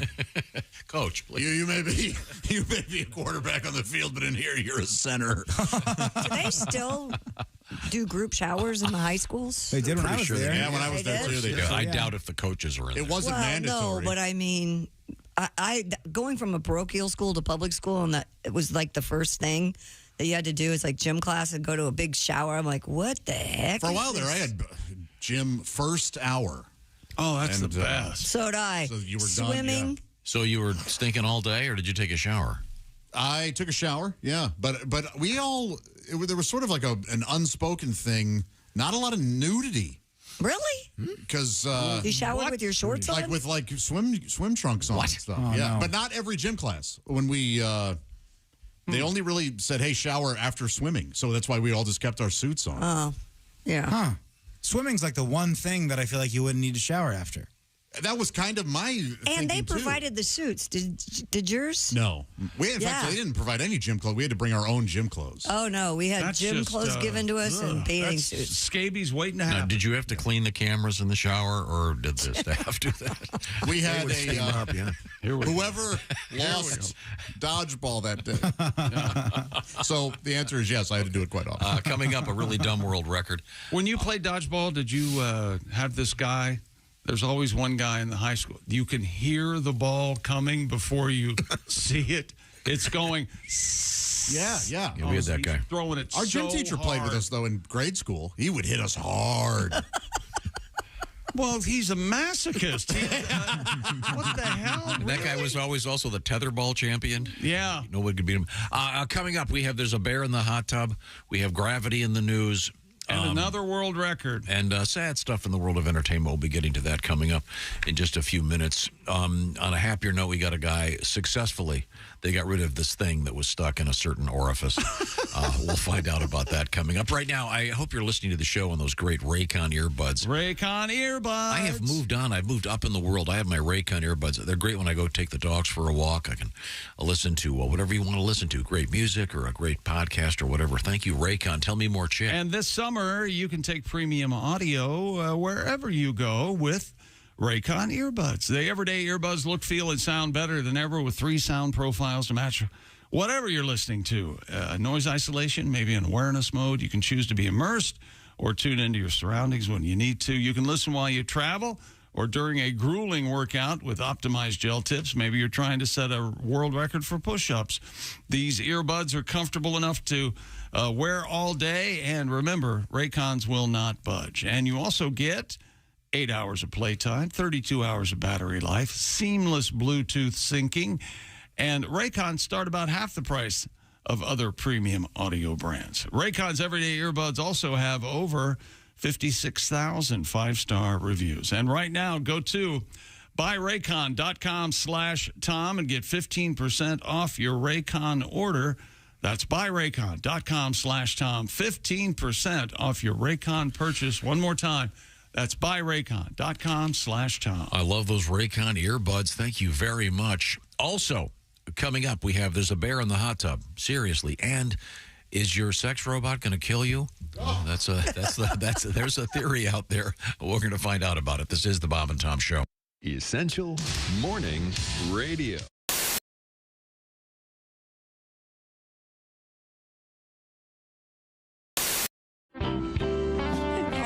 Now, Maria, you're originally from Duluth. Originally from Duluth. You made how did you make the transfer into the transition into stand-up comedy? Did you have regular jobs? Well, I worked as a secretary, and I missed that. I missed the camaraderie because you don't always get to see people on the road as a comedian. So I miss that. Where do you want to go for lunch? What do you want to get for lunch? Where do you want to go for lunch? I get like a sandwich, something, or like a salad. Oh, I mean, maybe we could just a place I get like a Diet Coke. We could go to Quiznos. Yes, we could. Yes, I like the drama, like don't touch Donna's label maker. Okay, no, don't even look at it. Why? Because she bought it with her own money. Oh, enough said, sister. Why don't you tell Donna to keep her mitts off my freaking tape dispenser, which she should know is mine because it's clearly labeled. Oh. Fellas get mad. Who stole my key lime pie yo play? Wasn't me. Did you eat my Southwestern Starline cuisine? No. Did you eat my half chocolate rabbit I've been gnawing on for 5 years? It's basically only half a head and an ear with a soft baby blue ribbon wrapped around it because my ma gave it to me for Easter. Yes. Oh. It took you too long. I had to scrabble it up in my chops. But yeah, I used to work as a secretary for a long time. Yes, you've been around. Yeah, I've been around. And I used to work as a Star Trek character in a touring show. I did a Star Trek character. Oh, we really? Go What? Wait a minute. Mall openings and Jack in the Box promotions around the country. Which What Star character? Trek? Well, I was a Bajoran, which is from Deep Space Nine. Not many people. Greetings, I'm Major Lilanka, the planet Bajor. Get the F away from me. All right. That was most of my job. What is the name of the tribe, the people? The Bajorans. So they're Armenian. We were like the Jews of your World War II. We were decimated by the Kardashians, which are... And the Kardashians definitely Armenian. Yeah, they are. Yeah. They're lizard-like people. And all I have left of my parents to remember them by is this bloody paper doll. That looks like a napkin with some ketchup on it from this food court. Oh, so you're a denier of the Holocaust. I see. Well, why don't you wait for your wife to come back from the Chico's where she's buying a boxy jacket. Maria Bamford is our guest. This paper doll. Oh. I haven't seen Chick look like that in a long time. Did you ever work at a theme park as a character or anything? They trained us at a theme park, and it was in North Carolina, so it was a very it was a place where people wore a lot of religious kind of rock star T-shirts where they'd go like, "Come follow Christ, he's going to be seen at the mega," like that kind of thing. So I did a little work there, but I'm not very good at talking to strangers. Trying to get people interested in talking to me. It was just terrible. It was mostly that, like, greetings. You got makeup all over your face. You mean my genetic makeup? I'm very different from you. I'm an alien. No. I wish the Vulcans would come back from their smoke break. Did you have...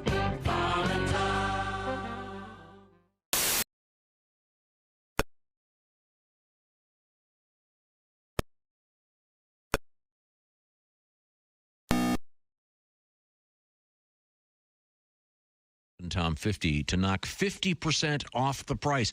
That code, once again, Bob and Tom 50, and you go to factormeals.com/Bob and Tom 50 to get 50% off. The Space Shuttle astronauts are halfway through their 7-day research mission. Endeavour is expected to become an orbiting maternity ward today when frog eggs that were fertilized earlier in the mission start to hatch. Now we are scheduled to hook up with Commander Thompson. We should hook up right now, I believe. Hello, Houston. They're speaking with Bob and Tom. Hello, Endeavour. Hello, Spaceship Earth. This is Captain Thompson. Hey, Captain, how are you? Captain, how are you? We're doing great. We do a lot of experiments up here. Yeah, we're just reading about the one involving the frog. The South African clawed frogs. The eggs are about to hatch any moment now, aren't they? Very excited.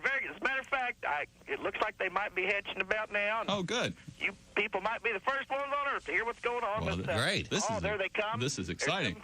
Some little critter coming out of there. Let's see what's going on here. Oh, God! Oh, help me!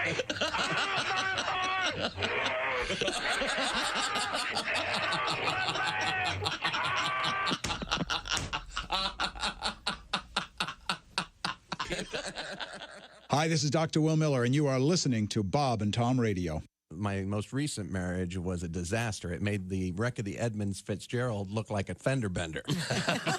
Wow. Hello. And you remember Lord's famous line about gun control. Yes. The relationship taught me a lot. It taught me they won't sell you a handgun if you're crying. Essential Morning Radio. All day and all night.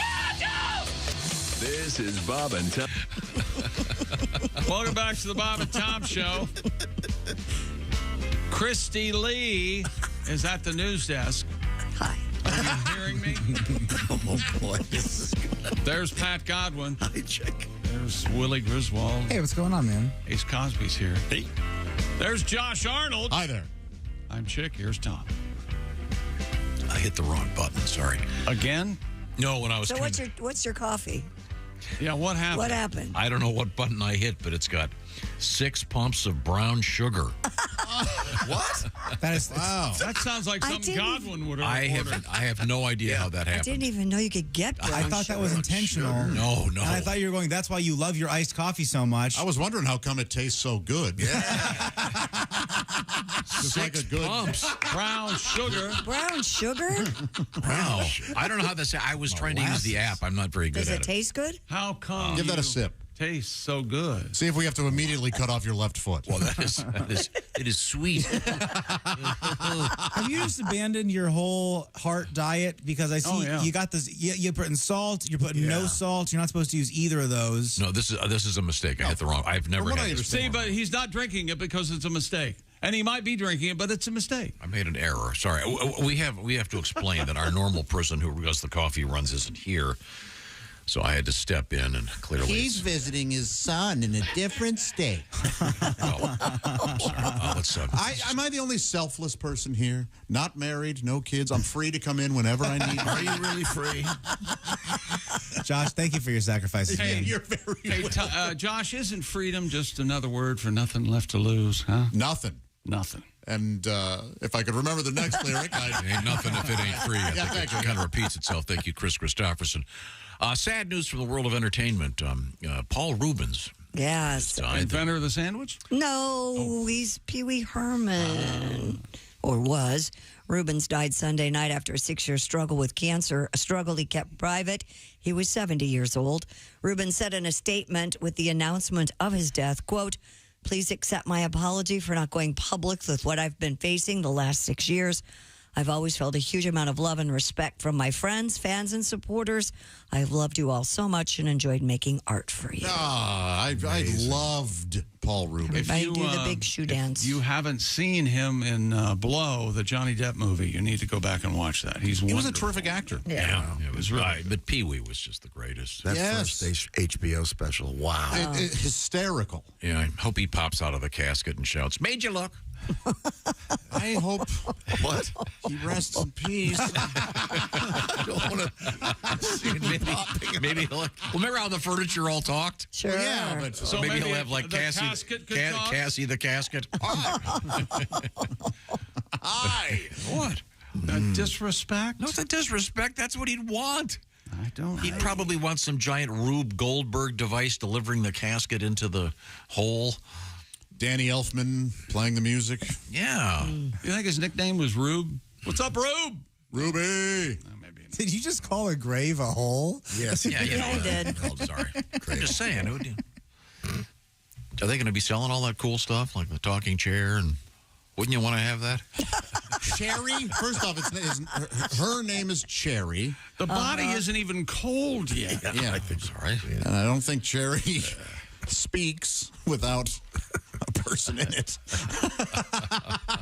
You thought that chair really talked, didn't you? Could be kind of a sad estate sale, all the talking. Screeny, remember Screeny? He would jump into our Magic Screen. He would jump into Magic Screen, and I watched all those, man. I loved him. Sad news. I watched his first Letterman last night. Boy, was that funny. He was great. He was on Letterman as Pee Wee. Yeah. Yeah. Like doing stand-up and throwing stuff at the crowd. It was amazing. As Pee Wee? Yeah. Yeah. He did a whole bunch of that was his very first one. He did a whole bunch of shows with Letterman. Great stuff. So good. So sad to see him go. Now, we have, on a much lighter note. Are you done over there, chick? No. Stupid world record. A Lebanese singer has broken the Guinness. Her sexuality has nothing to do with it. Lebanese. Nationality. Yeah. That means she likes girls. Am I the only woke one here? Woke. I love woke, Josh. Well, they have broken the Guinness World Record. All right. For the longest cape. Longest cape? Okay. What do they do with this thing? See, because you'd think that'd be like a superhero somewhere. Right. You know, Cape Man. Cape Man. They just barely super. He trips people.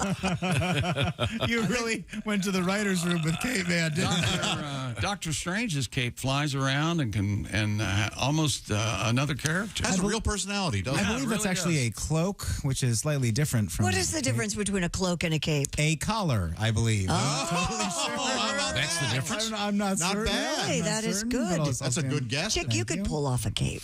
The performer spells their name Najwa. Najwa, I'm guessing. Whatever. She's super famous. One of the most beloved female singers of the Pan-Arab region. Let's not be stupid. She's sold millions of albums. Millions of albums. Very famous. Yeah, but over Very, there. very famous. Doesn't matter unless she's Very popular in America. I'm sure there's probably... Ask Robbie Williams. This is kind of true. Probably certain places where... A good point. Yeah, that is a great Point well taken. Cliff Richard. Yeah. It's going to be hard to ask Cliff. All right. To celebrate the launch of her new album entitled Charisma, K-A-R-I-Z-M-A. That's unfortunate, yeah. Mm-hmm. She put on a cape measuring 182.7 feet long. Wow. Now, long cape. Let's face it, isn't that basically just cleaning the floor at this point? So she enters a room, and then so it's 2/3 of a football field. Her cape enters the room. Wow. What would Cape Man's superpower be? Well, the cape would have to have properties and probably bulletproof. His nemesis would be the escalator, the elevator. Puddles. It's such a funny running joke in the movie The Incredibles that all the guys with capes get sucked away and die in the planes and everything. Have you guys not seen The Incredibles? I have. I just didn't remember that bit. It's a very funny bit in a Pixar movie. Maybe talking about it on a radio show isn't that funny. I don't find it funny, especially here. We've talked about who can get away with wearing a cape. Yeah, I think Chick can. In contemporary culture, Chick, that would be a great affectation for you. I'm not wearing a cape. Oh, that'd be perfect for you. I might. And then you never say anything about it? You just walk into a cocktail party wearing a cape? I don't want you to get your hopes up, but I think I might start carrying a cane. I haven't decided. Oh, that's great. Were you with me when we met Wolfman Jack? No. And he had the cape on? Mm-mm. No. Yeah, Wolfman Jack wore one of those sort of cowboy hats that's kind of flat. He was at a buffet, right? Yeah, he was at a buffet. I met him a couple times. He was at a buffet. Hey, how you doing? Chain smoking Lucky Strikes. Have you tried these sugar biscuits? They brought out more crab legs. Toward the end, the Wolfman he pulled a Brando. Yeah, got very big. Hello there. Oh, hello there, Wolfman. It's good to see you. He's saying that to a Sunday. Hello there. He starts melting. Where you going? Were you with us in that thing where Wolfman was there? Bob and I were at this big event radio thing, and Wolfman. We weren't invited. Wearing a black cape. I would have loved to have met him. Who else can wear? Someone else wears one, right? Orson Welles. Dracula. He was buried in a black cape. My dad. Right? Your dad wore a cape? At times. Are you You're serious? serious? No. He wore one to a wedding once in the 60s. See? He wore one to a wedding once. I'll never forget it. My grandma had a cape because she wanted one for going to the movies. She would often get very cold in the theater. Oh. That makes sense. Your grandmother was really high maintenance, wasn't she? I think so. Yeah. Didn't Evel Knievel have one on his outfit? Oh, yes, he did. There you go. Mm-hmm. And he had a walking stick. Yeah. Right there, bang, cane. You're going to get one, huh? Is there anybody right now that would wear a cape? And probably. Like Machine Gun Kelly or one of those weirdos. You know, they're always getting into crazy stuff. Yeah, they could pull it off. Who wears a cape? Harry Styles. That isn't a superhero. Now, your grandmother, did she pass away before your grandfather? No. Mm-mm. Really? Now, but my one grandmother did, yeah. Okay. But this was my. This was Were they my the ones mom's at the mom. nursing home? This was my mom's mom. No, she lived. My mom's mom lived in her house until she died. The one with the cape? Yeah. I see. I see. The reason I'm asking is because there's the famous story about the funeral at the nursing home, which I've always loved of yours. Oh yeah. We're forgetting the obvious. Elvis was a big cape wearer. Oh. For all his cape wearing, I never actually saw. I can't say I saw him in a cape. Really? In any of the live concert films, he's wearing a cape. Bela Lugosi Was James Brown? Was James Brown a cloak or a cape or a robe? He wore like a cape. That might have been. Wouldn't they They bring would it? cover it They over. would bring it out. And, Yeah, Yeah, they would cover usher him him. off stage because he was so exhausted. But He sounded like Wolfman a little bit. Yeah, he did. in any event, this lady in where is she from? Nobody cares. Lebanon. She has the world's record for the world's longest cape. Did you see her entrance? Sadly, she came through a revolving door and was strangled to death. Who did that? Isadora Duncan? One of them got stuck in a wheel, right? Yeah. With their Scarf. Okay. Well, thank you very much. You know what she said? Oh, I bet she did. What else is happening in sports? That's it, dude. Oh, sorry. We have This is what you farted for. Is there a sports addendum? Yeah, we have this. I wanted to play this. I forgot to play it yesterday.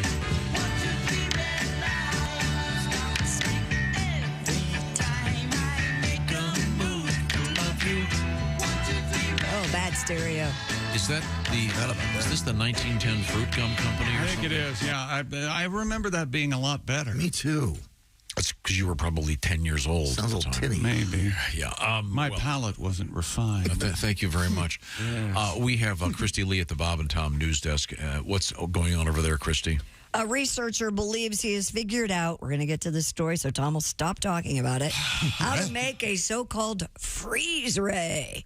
Professor. Come on. Wouldn't you want to have that? For what purpose? It's like a flashlight, sort of like a pistol. You walk up to somebody, all of a sudden they're just frozen. Of all the rays you could choose, freeze would be way down the list. The superhero freeze guide never got a lot of attention. What would you go with first? Like a disappearing ray. Time Ray, the actor Ray Romano. A levitating ray. I appreciate that. Thank you, Ray. Thank you very much. Nicely done. Professor Patrick Hopkins at the University of Virginia. I know, Ma. Aims to create an on-demand surface cooling device for electronics inside spacecraft and high-altitude jets using plasma. Ray's brother. No, You had famous Rays, Ray Manzarek of the Doors. Yeah, on the top of everyone's mind. That Stingray that killed the crocodile hunter. Yeah. Ray Davies of the Kinks. Sure. Yeah. Ray Two Bradbury. jackasses right off the bat. Wow. You don't like Ray Davies of the Kinks? You don't like the Kinks? Ray Parker Jr. I didn't say I didn't like the Kinks. I don't Is that like the Ray. Ghostbuster? Mm-hmm. Well, the singer of. Right. Yeah, I'm a big fan of Ray's. Plasma can reach temperatures as hot as the surface of the sun, but when it strikes a surface, it actually chills before heating. What? Plasma can reach temperatures as hot as... okay. During their experiments, Hopkins and his colleagues were able to reduce the temperature by several degrees and for a few microseconds. So they are now working with different gases to try and get a reaction that can be colder and last longer. You know how I know? So we're doing a story about a ray that worked for a few microseconds. This is how I know things start, Christy. I'm from the Midwest. When she was saying that it hits a surface and it's cold, you make it really cool. A cooler out of that. What are you going to put in the cooler? Like beer? Beers or whatever you need. Whatever you need to check into a hotel. That's what I put in the cooler. And again, Chick and I are on the same page here. Why isn't there a thing like a microwave oven where you can put a Coke or a beer in there, press a button, and it's There chilled? is, you guys. In 10 seconds. I don't know if it's 10 seconds, but... Well, then fix it. Make it Fix faster. it. Make it 10. Make it faster. You want to make $1 million? I'm going to buy you all one for right now. You're going to get your beverage You don't think a chiller? freeze ray would be super cool? It's a hot summer day. The kid's ice cream cone starts melting. Oh, there we go. Take another lick there. Oh, there we go. There you sorry. go. Sorry, I froze your hand. Here you go. The Rapid Beverage and Wine Chiller, Tom. It's right there. I don't need one. All right. Thank you, though. How does it work? Correct me if I'm wrong, but it seemed like she said that's not. I am. Chills cans, juices, bottles, and everything from 77 degrees to 43 degrees in minutes. Minutes. No. 10 One at seconds. a time, or can you do a whole case? 10 seconds. Oh, for God's sake. I'm done with you people. Yeah. Well, I know Christy, since you're usually at home drinking alone, it doesn't matter that you can't get a whole case cool. I drink red. I don't need it chilled. Anything to get the booze. Anything to get the booze in you. That's right. I mean, Arizona could use one of those freeze rays right now. Yeah. Yes, it's very hot. Oh, I know. I forgot. What is it? Josh is a denier. I'm not a denier that it's hot. I'm just I've looked at the records. It's been hot. Yeah. Sure it was when the dinosaurs died off. If you're trying to prove that global warming exists because it's hot in Arizona on August 1st, you got a few more things to prove. It's always been hot. Let's focus on getting this freeze ray up and running so they can incorporate it into a microwave box so we can make things faster, colder, faster. Is there a supervillain or a superhero that has freeze rays power? Mr. Freeze. Yeah. Batman. Yeah. Arnold Schwarzenegger. I didn't see was that. in the movies. Right? Wasn't that the Clooney? I stopped going to the Batman movies after Nicholson left. After Nicholson left. Sure. Well, they got good after that. I doubt it. You said it like there's a Batman building somewhere, and Jack Nicholson goes, fellas, I can't do this, I'm out. Willie, will you do me a favor? I'm with you, Jack. Will you do me a favor? Yeah. Will you get the girls, Finley and Hart, and start watching all the superhero movies, and they love them, so that Dad over here will start having to watch all the superhero movies too? Stop it. The thing is, I've got a grenade. What was that turd that I had to watch this summer? I don't know. What was it? Mario? Or what's Keep talking. Mario I'm Brothers? gonna get Heart a Cat. I'm gonna ruin your life. What is the 3-hour one that's a cartoon? Oh, Spider-Man. Oh, my God. They should make that movie illegal. It's so bad. Okay, well. Wow. Brought joy to so many. Did it get great reviews? Did the girls like it? Oh, my kids loved it. It's a commercial and critical success. Never been a better movie made, they say. Unbelievably overrated. What it says about our culture is sad. If he knew the implications of that statement. Yes. Oh, yeah. Gosh, he doesn't. Yeah, you old jerk. Did you fall asleep? Yes or no? Be truthful. Did you fall asleep during Spider-Man? I started doing emails and going through. During the movie? You got your light on your phone. So you became that guy. What a jerk. It's so stupid. You can't do that in a theater. Well, no one could see me. No one could see me. I was in the back. Not in the dark. Coming up, we have Gravity in the news, at least for one guy. I'm a big fan of Gravity, but it depends where you are. Your fandom can exit very quickly. When we come back, we'll explain what that means. This is the Bob and Tom Show. Thanks for listening to the Bob and Tom Show this morning.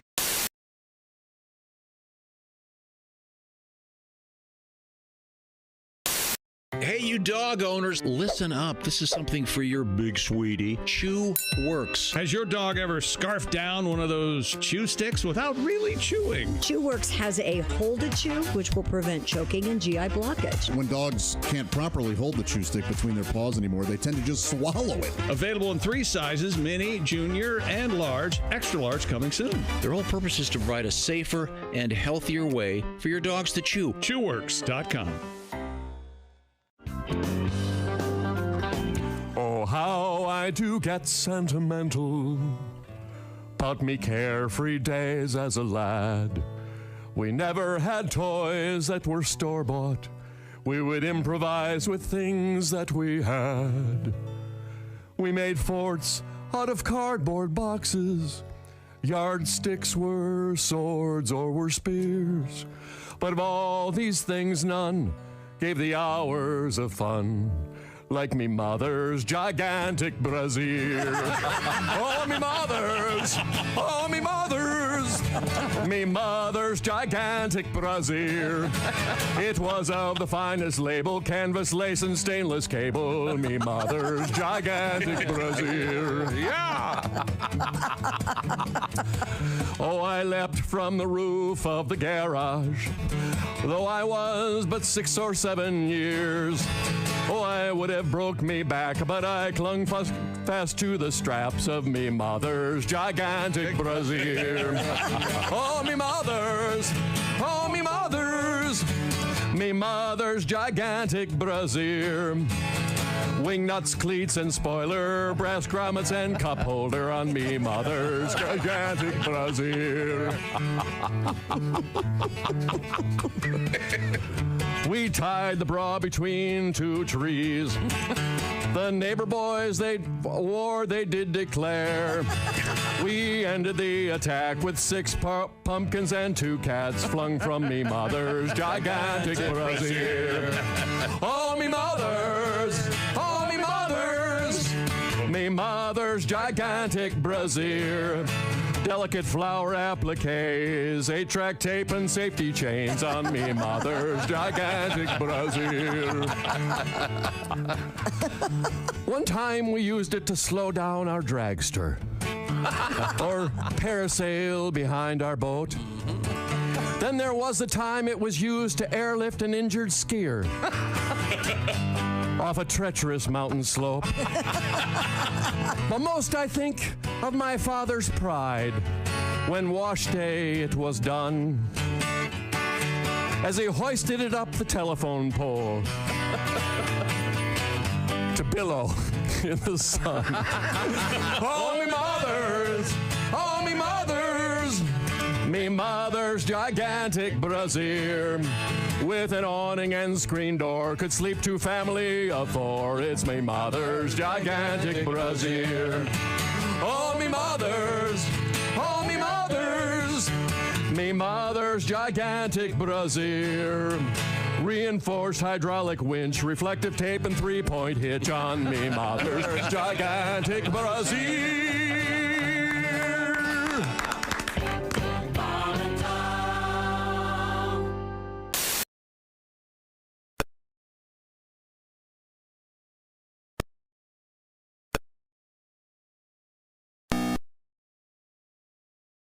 Presentation. Today? Yeah, today. It's going to be big. Oh, I can't make it into work today. I'm sick. Johnson, this is the big presentation. Besides that, frankly, you don't sound sick to me. Oh, yeah? I'm sleeping with my dad. Is that sick enough for you? This has been Spit Take Theater. Join us next week for another edition of Spit Take Theater. Hi, this is Mike McRae, and you're listening to Bob and Tom Radio. Your house is a mess, and you feel like you never have enough time to clean the way you'd like. Have you ever considered using a maid service? A maid service? Frigamall Industries Domestic Service Division is proud to announce the newest innovation in household help. Oh, hi. You must be the new maid. I sure am. Oh, great. Come on in. Oh, my. This place is a mess. Well, yeah, it's pretty bad. I live alone. I never have time to... You live alone? Yeah. A fine-looking man like you should be married. How old are you, 26, 27? It's a maid service unlike any other. Pick those underwear up off the floor. What? You heard me. There is no excuse for this place looking like a pigsty. Hey, look, I hired you to... And when you're finished with the bedroom, I want you to roll up your sleeves and get started on those dishes. Oh, this is my bowling night. Well, I've got news for you, young man. You won't be going anywhere until this place is spick and span. Yes, it's the maid service that guarantees your house will be clean to your liking because you'll actually be doing all the cleaning yourself.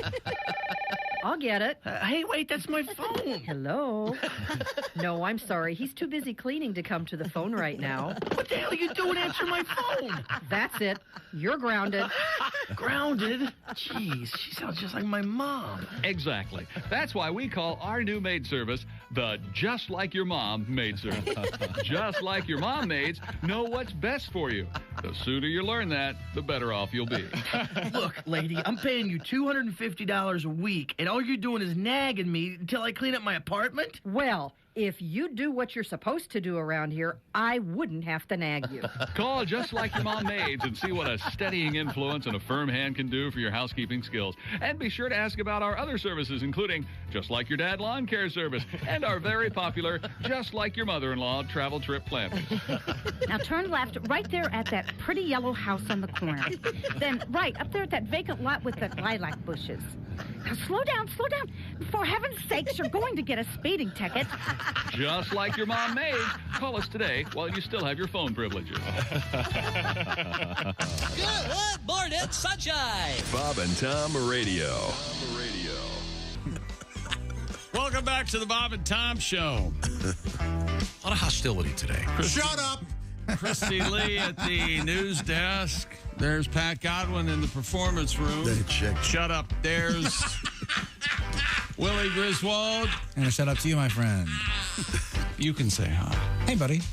How's it going? I'm hanging out, I'm just chilling. How about that Godwin, huh? Godwin's doing pretty good. My dad is legitimately going crazy. I'm honestly a little bit concerned. But yeah, we're going to make it through today. We're having fun. You should have heard him during the commercials trying to explain to all of us how someone else must have ordered the drink. No, I was trying. I hit the wrong button 6 times, obviously. This is undrinkable. Josh, earlier when we ordered coffee, was there ever a moment where you thought, hey, I actually might want a cup of Joe this morning? I might want to throw my hat in the ring, but this is just madness, so I'm going to sit back? There wasn't, but I know Christy had that. I did that. I finally said, I don't need anything. I'm fine. Why you mistakenly Well, ordered? you didn't say it like that. Willie, you should see what your dad drinks You when said, you're not here. I don't want anything. I don't want anything. I'm fine. I ordered an iced latte with 6 pumps of brown sugar syrup, not intentionally. I'd give anything to have that be the #1 drink of the day at Starbucks. Yes. They're like, what the heck happened? Why don't they keep track of that? When you drink that after heart surgery, does that feel like when I was a kid at 17, like sneaking out behind the air conditioner to smoke a cigarette? You get that buzz? Yes. Is that your version of that? See, the way your dad explained it to me was he had the heart surgery, and now it's a clean slate. He can do whatever he wants. It's a start not the case? Yeah, it's a redo. Oh, yeah. It's a mulligan. He had the heart of a 17-year-old. Yeah, that's right. He was eating a raw bratwurst when he told me that. His doctor said, let's talk about this over a cigarette. Smoke a cigar. I was Did you mad. guys- My doctor knocked over my salt lick. What a dick. Did any of you have a doctor when you went in their office? Yes, They were smoking? absolutely. Swear to God. I didn't. Did you? It was Jack? weird. In this state, my pediatrician had a smoking section. It was nuts. Oh. Smoking.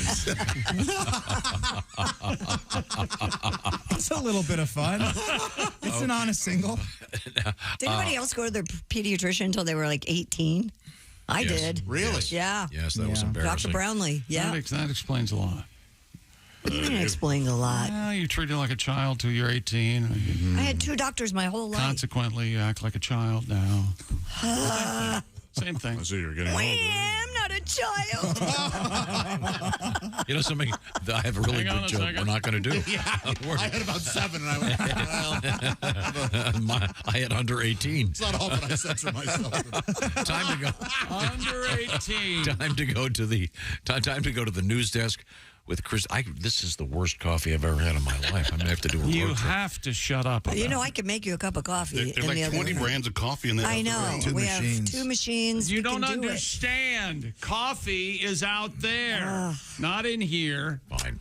We'll move forward. A Chrissy, French what did you dude known for his daredevil stunts is believed to have fallen to his death from a high-rise residential building in Hong Kong. Whoops. Oh, man. A 30-year-old man's body was found on a patio in the city's upscale mid-levels area.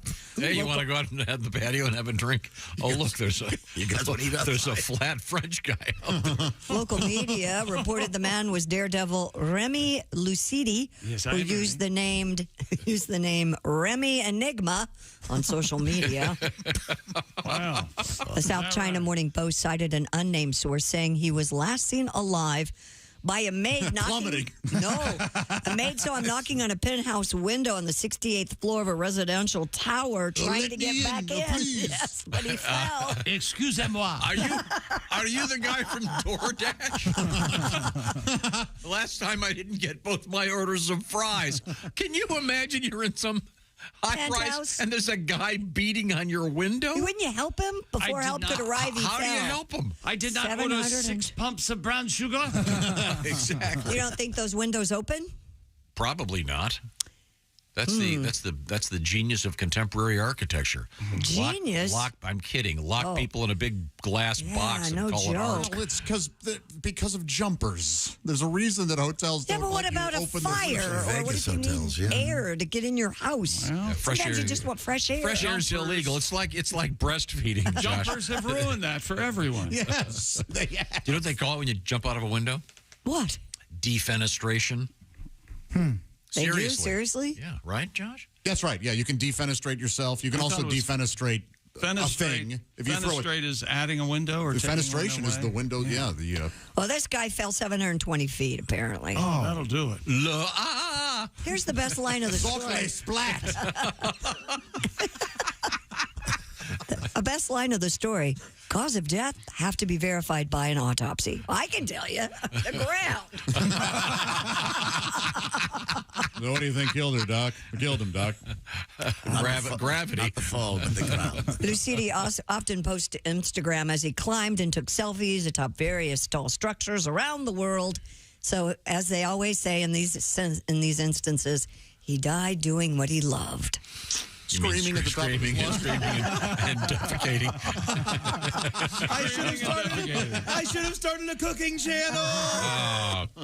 Boy. Yikes. So he had a rendezvous with the ground. Yeah. You're really on this French thing about this. Well, I love these Daredevil. I love this stuff. I know you do. But this is what happens when it goes wrong. It's sad. Yeah. Not really sad. This is what he asked for. Well, he didn't ask, but he wanted it to go right. Yeah, he did. If he didn't ask, boy, I hope I land on the ground. I mean, if the guy had just gone around the perimeter of the building on the first floor. So what? Yeah, no one would care. Right. It's the guy, when you start climbing up, they go, uh-oh, now it's serious. Yeah. Chick, what do you think the last thing to go through this guy's head was? His anus. I think it's 9th Street, right? Or something like that. No, There are about 4 punchlines. No, that's the Donny Hathaway joke. Yeah. Last thing to go through his head, 59th Street, I believe was it the Essex An Hotel American that he defenestrated treasure, from? Donny Hathaway. Okay, sorry. Oh, boy. Did he My commit favorite Christmas suicide? song. My favorite Christmas song. Well, you're wrong. So anyway, what's the Did he jump out of a hotel? Exactly. What's the name of the sport where you jump around buildings? Football. Jump around. McGraw? Parkour. Oh, parkour. Parkour, yes. Parkorps. Oh. If you don't. He made us be a part of that. Yeah. Thought it was a conversation. We should go back to the French stuff. I was happy he was asking me a question. You thought you were going to have a conversation, didn't you? Boy, that parkour is cool. Is it? I love watching that stuff. I watch 2 hours a day. And if I don't get 2 hours, I feel like I miss something. I really do, yeah. Just at home with a screaming cold pop. Oh, yeah. Go. Now, seriously, Josh, and I'm not trying to be mean in any way at all. You don't often have big brother. Here we go. No. Buckle up. Look, he's already mean. He's laughing. Now, parkour is you could be good- where you leap from building to building and jump upstairs. And Right. It's very physically active. No, if you could be good at any sport, which one would it be? I'm just asking. Oh, hockey. I'd want to be Really? Yeah, I'd want to be a great hockey player, yeah. Okay, interesting. Christy Leave? Oh, boy. Because I hate America. Well, I just like Canada better. I wanted to be a gymnast really badly. But I mean, now that you're an adult looking back, if there was a sport you could be we're really- talking sports. Oh, golf, probably. Really? Yeah, because you can play golf the rest of your life, and if you're really good at it, Yeah, but you're 3 morons. You got to talk to them all day. well, you pick your foursome. You don't just show up and take a chance. Still, If you were a professional golfer, who do you think your wife would be? Josh. That's not funny, Josh. Thank you, Josh. We can't say that, I've been carrying this dick mantle for the last 15 minutes. Thank you so much for taking it off my shoulders. Really? It's King, idiot. I would love that. That would have been a great sport to be really good at. Really? Yes. Okay. Willie, if you could have been a great athlete? Basketball. Yeah, really. Okay, that's a really good one. I agree with that. Chicky, would it have been I football? don't know. I used to say football, but I like my brain, so I don't know. I mean, obviously, we're living in fantasy land here. Ace, if you could have been a great athlete, what sport? I was great at tennis. Baseball. Okay, I wouldn't What have about expected you? Swimming? Looking from your point of view, Christy, probably tennis, a sport you can play your whole life. Willie, if you could play basketball, who do you think your 4 baby mamas would be? If I could play, I think that's already kind of in my lineage, Josh. I don't think I need to play basketball to make that happen. Yeah, I'm disappointed. Willie's 30 and he doesn't even have one yet. Hey, you didn't start till you were 38, right? Is that true? Yes, but I made up for lost time. Yeah. Yes. Boy, did you? That is pretty amazing when you didn't have your first kid till you were 38. I didn't You've got either. 7. Wow. Now, Pat, if you could have been, I mean, you were a good athlete in high school. I was obsessed with football. Yeah, just loved But it. I mean, looking back as an adult, if you could be great at one sport, what would it be? Football was my thing. I just adored it. Okay. And I'm not talking about making money or anything. It's just if you could be really great at one sport, it would have been football for you? Absolutely, yeah. Okay, good to know. What about you, Tommy? I think tennis. Oh. because then, like Christy says, you could keep playing You can it. play it forever. Now it's, of course, all pickleball. Yeah. And you could play Canadian triples against your 3 baby mamas.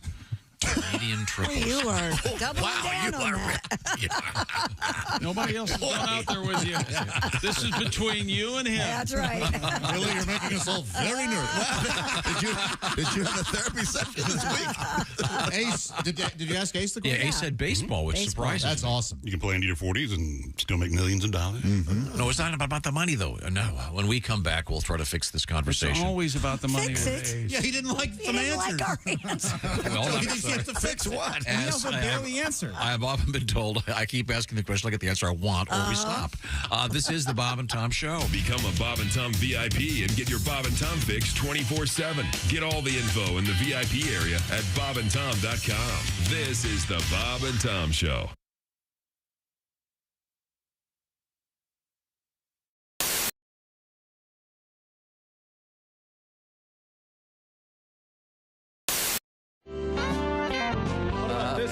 Well, Is that Christopher Walken. the tribute to Christopher Walken? Marsupial's dog. Designed by one of your fans.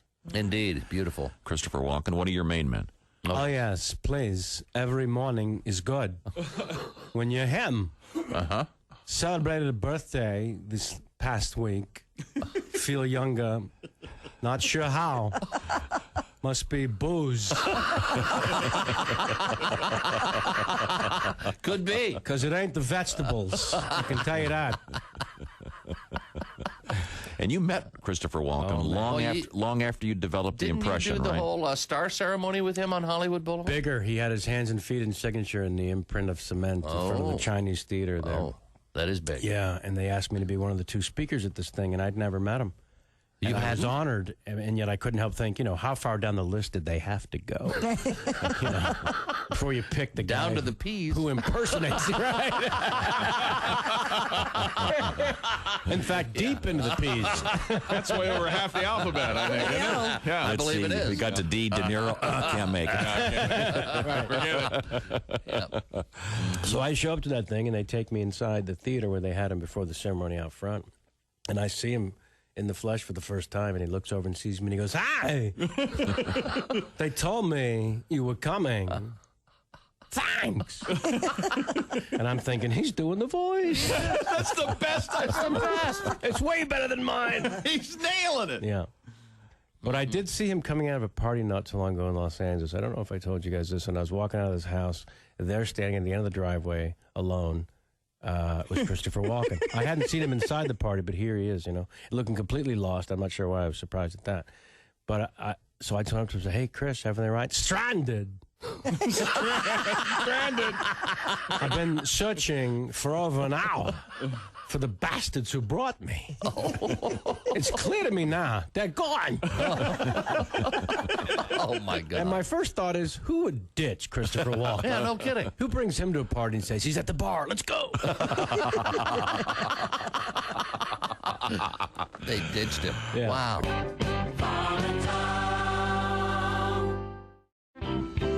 I'm not a stripper person. I don't go to strip clubs. Uh-huh. No, I don't. I just. I know. They come to you, right? Right, well, kind of. So how I'm dating a stripper, I don't understand how that happened. And what happened was I met her outside of the situation. She's getting a little older to be that, and she said she was a writer. I met her at a social event. She goes, "I'm a writer," and I'm like, "Well, that's interesting. What do you write about?" She goes, "Well, I write about sex work, being a dominatrix, and stripping." And I'm like, "Why do you write about that?" She goes, "Well, that's what I do." Oh. So somehow or another, I just held on to writer.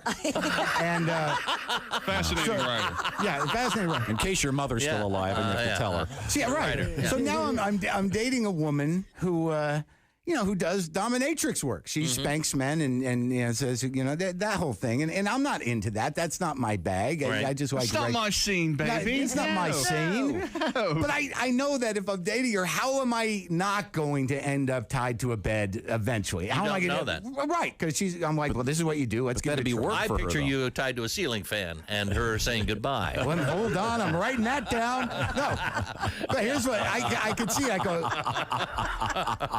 tied to ceiling fan. Give her a good idea. Yeah, well, here's what I know what'll happen is I'll end up tied to the bed. I'll be like, oh, no, I don't think I'm good with this. And she's going to be holding a ball gag saying the safe word is marry me. Marry me. Mark Merritt is our guest.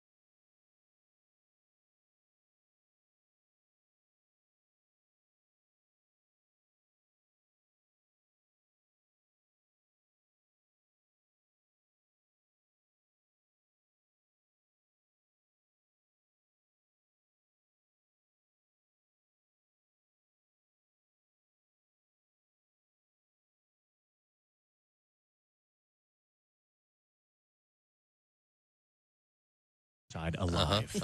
Sounds something like this. Oh my God.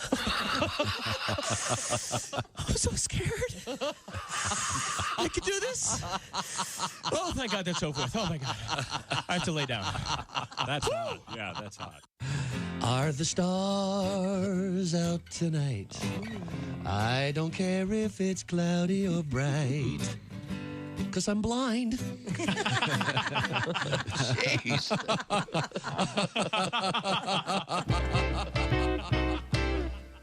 When you need relief and you need it fast, eat a bowl of Sphincter Blast. Hi, I'm Harry Kalanick Jr. for the new high-fiber breakfast cereal, Sphincter Blast. One 10-ounce serving contains more fiber than a log of New England birch firewood. Sphincter Blast. Some cereals shoot for the moon. We shoot for Uranus. Just say to your grocer, snap, crackle, plop. Tell him Harry Kalanick Jr. sent you and watch for my BMTV special. Harry Kalanick Jr. Unplugged. Sphincter Blast in the big brown tapered package. That's, of course, so the box won't slam shut.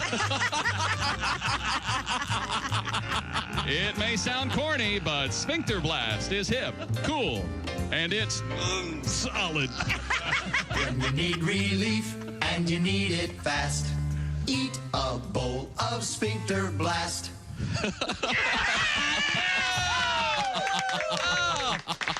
Morning laughter just might be the best medicine. If you want to turn your daddy parts orange, eat some Cheetos and watch some porn. Bob and Tom Radio, 24/7.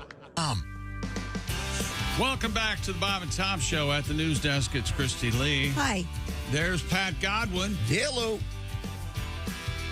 There's Willie Griswold. Hey. Josh Arnold is here. What of it? Whoa. Feeling There's froggy? Ace Oh. Cosby. Don't let the indoors make you a coward. I'm Chick McGee, and here's Tom Griswold. Thank you very much. Now, where were we?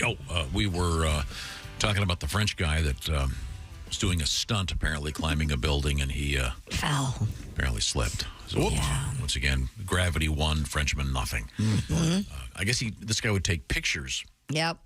He has some pretty amazing photos on his Instagram page. I went through that the other day. Last one's incredible. Yeah.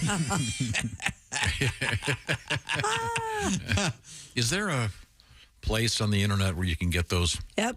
Oh, yeah. Those like last selfies just before the train hit, that sort of thing. There's a whole, several sites. Sometimes you're just watching like a fail video compilation your buddy puts on in college, and then you go, we just watched a man's death. Oh, boy, yeah, what a fail. Yeah. That man stepped in front of a train. And then it just goes to the next compilation, the video, just immediately after. There's no too soon time. There's no latency period.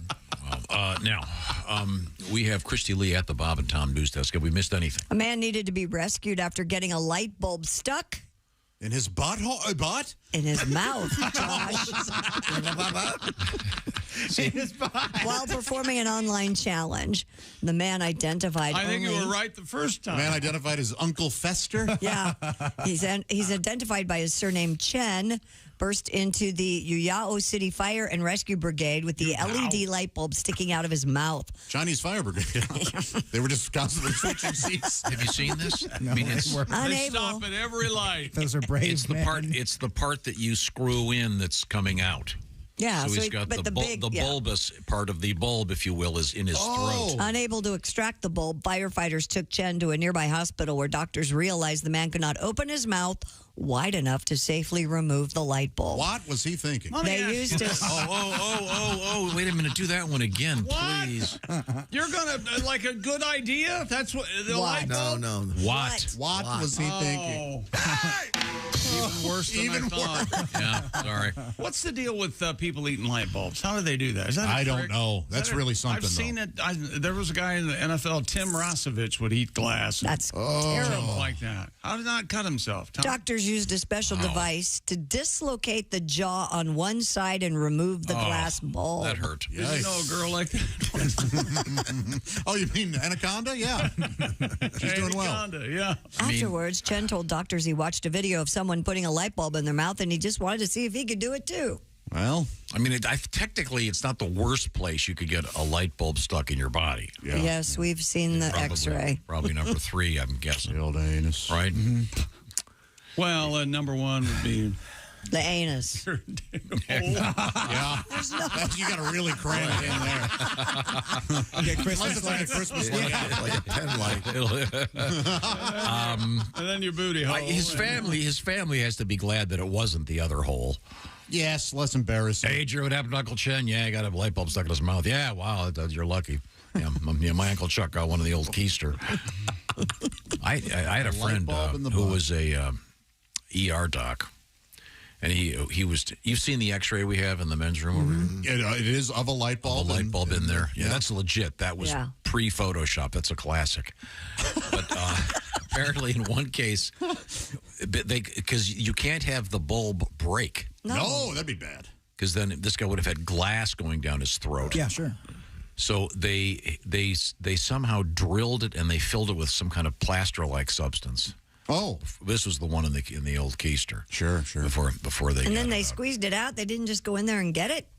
I'm not sure what happened after that. I was laughing so hard at the plaster part that I lost track of the story. Light bulb in the butt. Gee whiz. Wow. Not a bright idea. Whiz. Thank you, Pat. Yeah. And not a bright idea. Two awful jokes back to back. Just awful. How many Chinese firefighters does it take to unscrew a light bulb in an idiot's face? That's today's riddle. We go from China to Canada, where a real estate agent was fined $15,000. Now, this is in Canada? In Canada. This is a great story. For drinking a homeowner's milk straight from the jug during a showing. Mike Rose was alone in the home in Kamloops in Canada as he waited for clients. Surveillance cameras in the home caught him going to the refrigerator. They don't call them Fruit Loops in Canada? They call them Kamloops? The home at Kamloops is You're getting away from the point of the story. Well, I'm ruining this beautiful story. Kamloops is the city in Canada where this took place. Kamloops. Us three did that song. I knew I should have edited it out of there.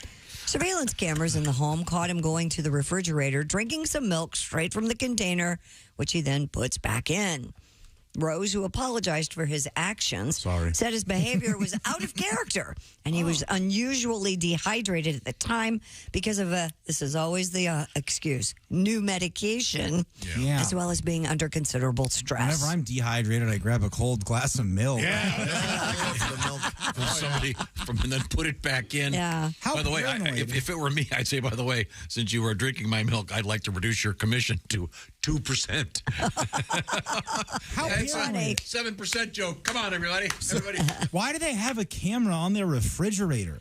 It was probably just in the hole. There's a camera everywhere, yeah. The CBC reports Rose agreed to pay a disciplinary penalty of over $15,000. That's ridiculous. For the conduct unbecoming Of course, to a real estate agent. $15,000 to sip some milk out of a guy's fridge? Because that's what they caught him doing. What do you think he's done? You can't find somebody for something they may have Yes, I done. can. I'm the judge, and I believe in cruel and unusual punishment. I say this: take this guy's gold jersey and put a big S on it. Wait a minute. What are you defending now? This $15,000 is way too much high of a fine for this guy just drinking. So if you were selling your house and you weren't there, and some guy went into your fridge, what if he went into and he did a double decker in your toilet? What if? Upper decker. Even that's not $15,000. He didn't. This is crazy. I would go take a black light at your underwear drawer. I'll tell you what, this guy's probably squirted all over that thing. You are jumping to some big conclusions. It's real ridiculous. Do you know any realtors? Absolutely not jumping to conclusions. I know a lot of realtors, and I don't know any of them that would That's because they're good ones. Squirt all over your underwear. Yeah, that's what he said. That's what he said. So there he was, squirting all over his underwear. $15,000 for drinking a little milk. Yeah. Boy, inflation has gotten out of control. Organic milk. I did that. They're milking this for all it's worth. Must have came from Whole Foods. I did that. Yeah. I tell you. Oh boy. There has to be is there a website of real estate realtor horror stories? Oh, I'm bet. sure. I bet there's some Yes. a subreddit of. Yeah. I know that there are people who have who are, what is the word I'm looking for? Pumped. Yeah. Let's just say there's a couple shopping for a home, and they go to the open house and go into one of the bedrooms, lock the door, and knock one off. Well, sure. Yeah. You want to see if that room is fitting? Oh, so it'd be okay with you?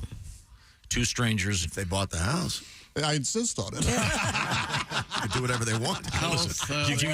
You throw $20,000 on top of that asking price. You can do it on my dining room table while I'm eating a pizza. That's where the cameras are. You don't need them in the kitchen. You need them in your bedroom. $15,000 does seem excessive. It That's all I'm does. saying. I agree with you. Yeah, but it's Canadian, remember? Oh, that's right. So here it's only $8. Isn't there a thing? Isn't there some kind of app you can get now for some kinds of refrigerators? They actually have a camera in the fridge. They do. That way, if you're at the grocery store, you go to the grocery store and look in your fridge. And, yeah. Boy, that's too much technology, isn't it? No. We have people who can't get grain in Africa, but we can look at our fridge to see if the expensive cheese is still there. Somehow contemporary culture has our priorities a little askew. Well, actually, they have a refrigerator that will tell you what. You'll go, what am I missing? Again, maybe you don't even have to look. Maybe we should get scientists working on something else. Well, thank you very much. That was a lovely story. I'm glad you guys liked it. I almost ruined it. I don't know what I almost ruined. But you were trying to inject comedy. Yeah, I was trying to have fun. Yeah, no. I knew I should have taken the name of that city out of there. It's important. Lamb loops. Kamloops. Kamloops. I don't know why I thought Fruit Loops. The Twin City. I saw a Fruit Loops donut yesterday. Have you seen those? That's a great story. You know, Raycon wireless earbuds. You could hear Christie's stories on your Raycons. Yeah, donuts Wait with a minute. Fruit Loops Fruit icing. Loop donuts. That would probably taste worse than the coffee with the 6 Or pumps of donuts with sugar. Fruit Loops on the icing on top. I bet they're delicious. Oh, I bet they're That great. sounds delicious. Just because you can't use your phone, don't burn this Fruit Loops donut. That sounds great. Oh, I'm going to guess. Raycons everyday earbuds look, feel, sound better than ever with 3 sound profiles to match whatever you're listening to. Noise isolation, awareness mode. You can also choose to be immersed, or you can tune into your surroundings if need be. And you can listen while you travel, during a grueling workout, or optimize gel tips for the perfect in-ear fit. Remember that. These earbuds are comfortable enough for an all-day wear. And remember, they do not budge. With Raycon, you also get 8 hours of playtime, seamless Bluetooth syncing, 32 hours of battery life, and they start at about half the price of other premium audio brands.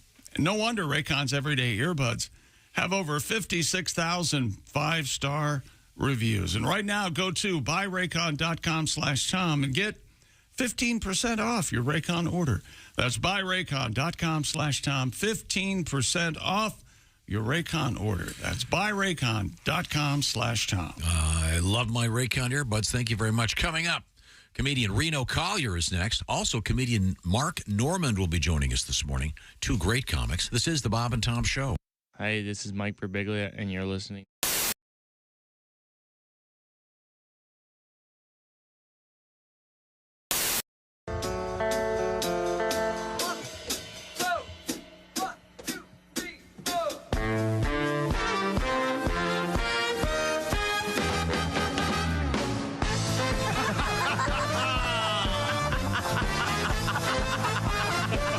I see him.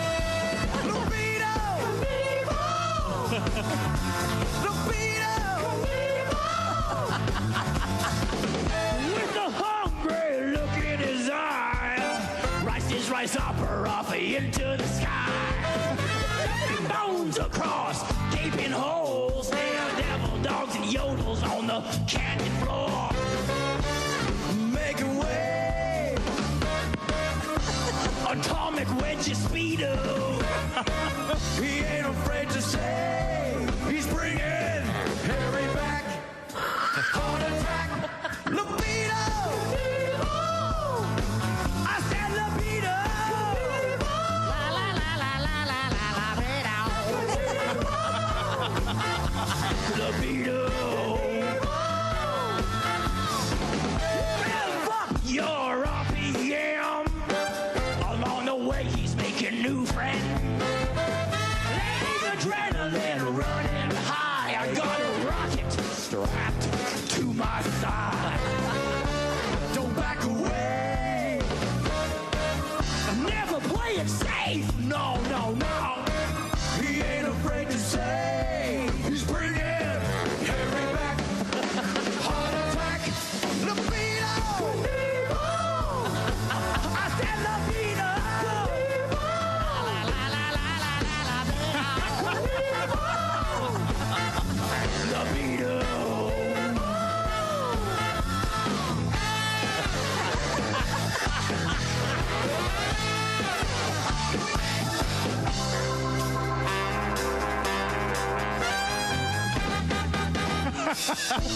I brought my helmet.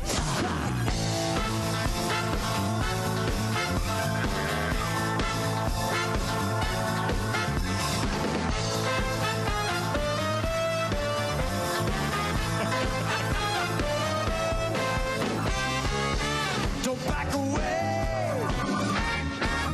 Never play it safe. No, no, no.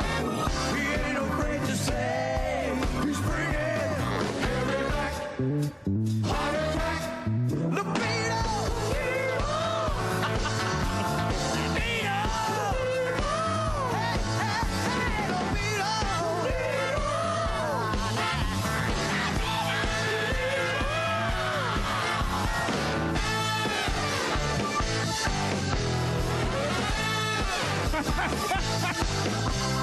Libido Knievel, Scott Baio, sexual stuntman, at your service.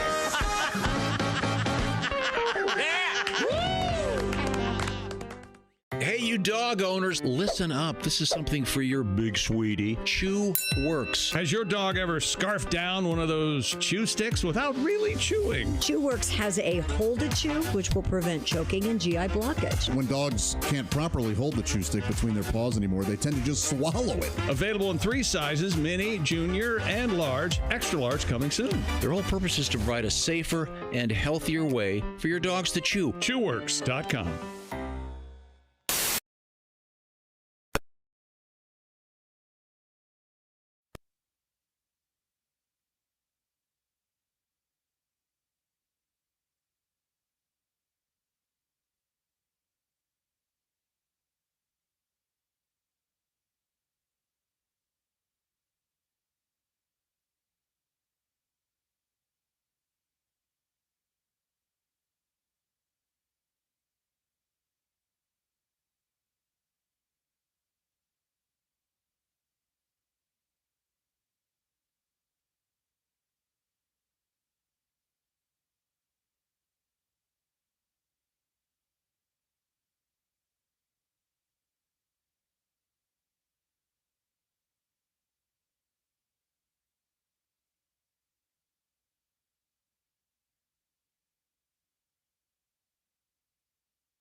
Later. Welcome back to the Bob and Tom Show. Christy Lee at the news desk. Hello. I said to the guy, I said, There's Pat Godwin wrestling with his headphones and his glasses. Hey, Chick. I said it before, I'll say it again. I would watch this TV show if you had the 24/7 of Pat just sitting there. There's Willie Griswold. Pat, was that an honest struggle or are you exaggerating? Exaggerating a little bit. There's Josh Arnold. Hi there. Telling a joke in the hallway about a guy. Comes home. This fella. Boy, oh boy. Drunk guy comes home with a duck under his arm. It was unbelievable, Chick. There's Ace Cosby. Hey. I'm Chick McGee, and here's Tom Griswold. Thank you very much. And I believe we're going to hook up with comedian Reno Collier. There he is. Hey, Reno. Good morning, my friends. That's nice to see you. Good morning. I'm good, man. Now, you have been in rehearsals for this one-man show that you're doing. Is that correct? I have, yes, sir. It's called Dad Bod: The Evolution of Man. Oh. And the tickets go on sale this Monday at dadbodnashville.com. And the first show is September 9th. The red carpet is that week too. But Bob and Tom listeners are going to get a special something tagged on with their ticket. Cool. And how's the show going? It's great, man. It's great. It's a lot. It's a lot of lines. It's a lot of memorization that my brain, dude. It's like school or something. It's weird. It's like just trying to learn all this stuff and make it funny. And it's not my act where I can just, if I get lost, I just make up something stupid and figure it out. Mm-hmm. So, but it's really fun though. The show's funny as hell. And it's just you on stage? It's just me. There's some things in the crowd. There is a really elaborate new video screen behind me. So there's slideshows and videos, and then there's music, and there's people coming out of the crowd. And if it doesn't go well, you can just put on airplane. Yeah, if it doesn't go well, you will see me at the Chuckle Hut in Butte. Wow. Oh, well, so it's fun, man. And this is going to be, I'm having a blast. It's at a theater in Nashville, Tennessee. What's the name of the theater? It's at the Woolworth Theater, downtown Nashville, right by Printers Alley and the Ryman and everything. It's a beautiful, new, renovated theater. Cool. It's gorgeous. Yeah, I got to be honest, man. I have not been this excited about doing something in a long, long time. So it's fun. Except, of course, your weird wife. not being on the road. Yeah, my wife is getting used to me not being on the road, and it's kind of like, it's Thursday, isn't there somewhere you're? Yeah, that's what I was going to ask you. Yeah.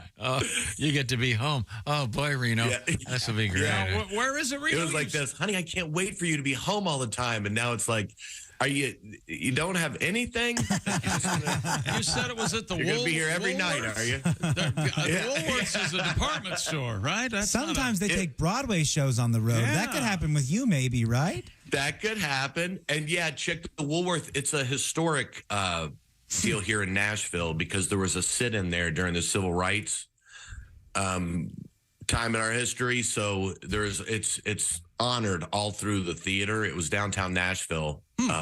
So it's a really beautiful. They just renovated. It's only been open for not even 2 years. So it wasn't Woolworths like a dime store that had a fountain, soda fountain, sandwich shop or whatever. Mm-hmm. Absolutely, that's where the sit-in was, and then they renovated it and turned it into a theater. But they kept a lot of the stuff from that day. Oh, cool! Like parts of the wall and the little stool, and there's paintings and there's pictures. It's by the way, Little Stool sounds like the worst rap artist,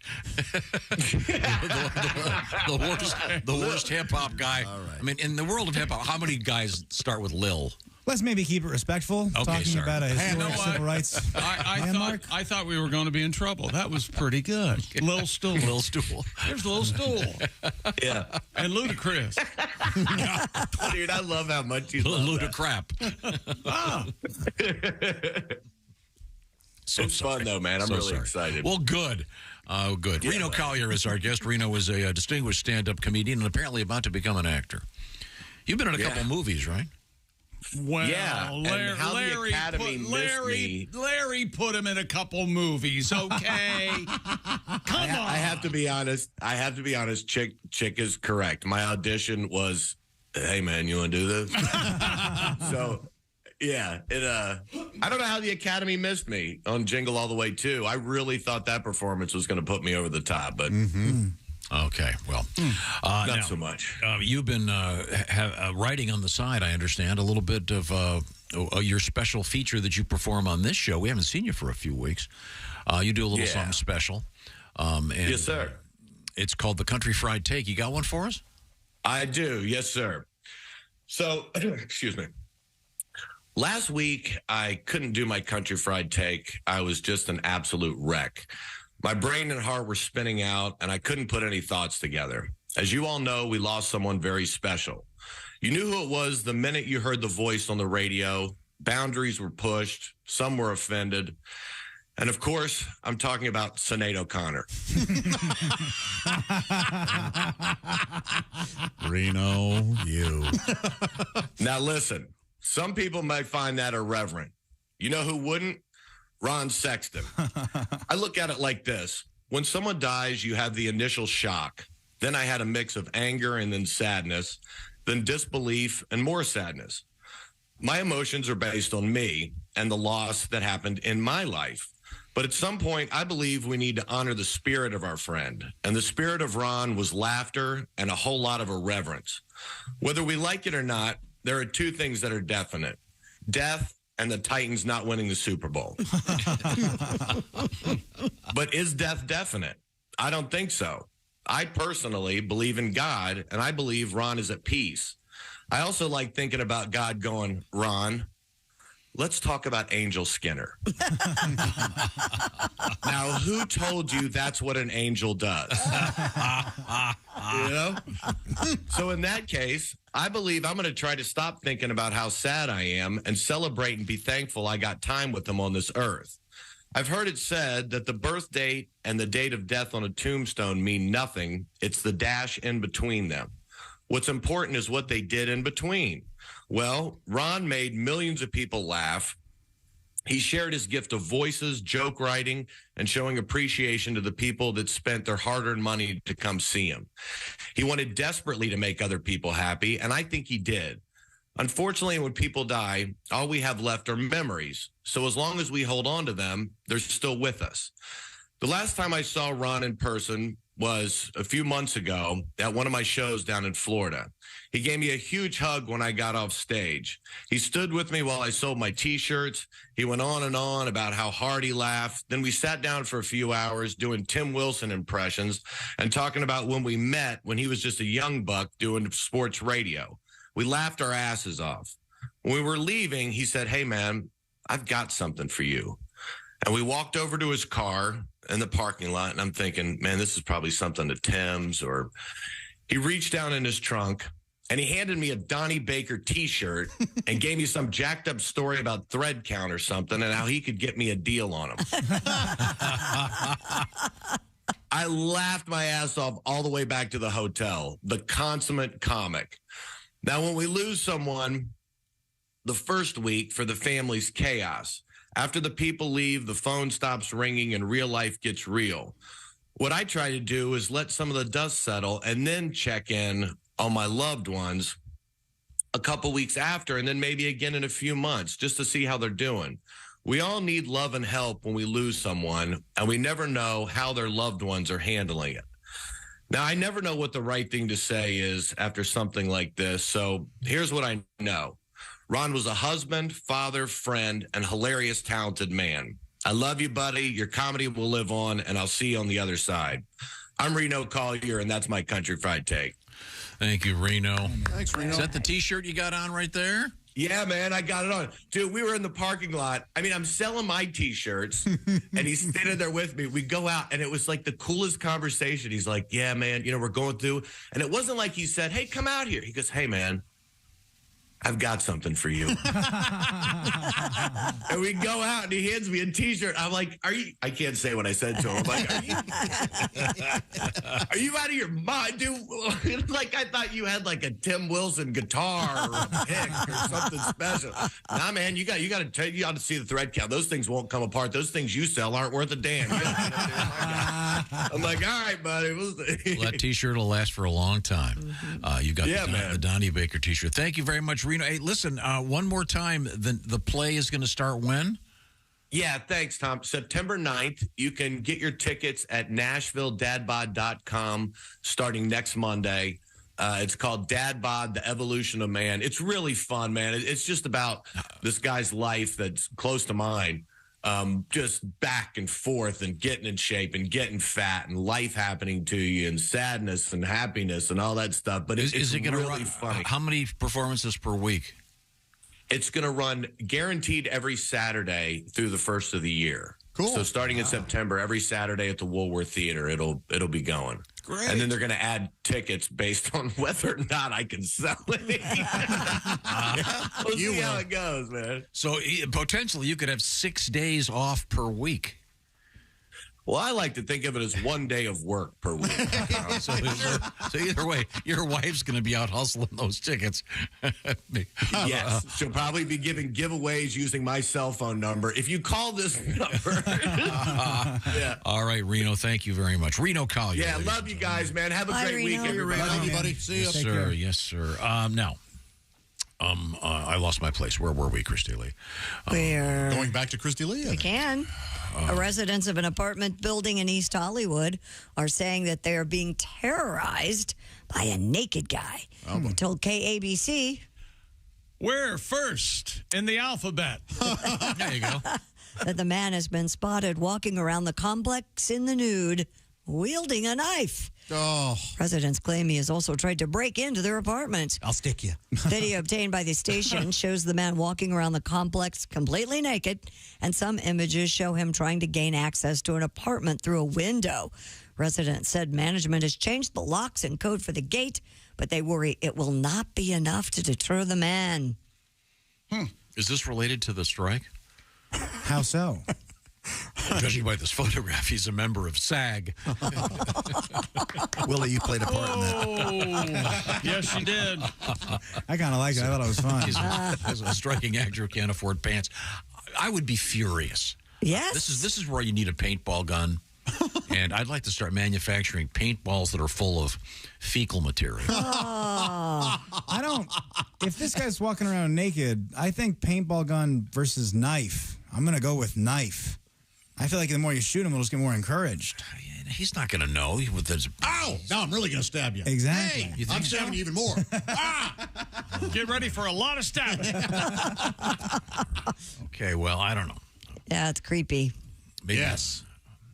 Ugh.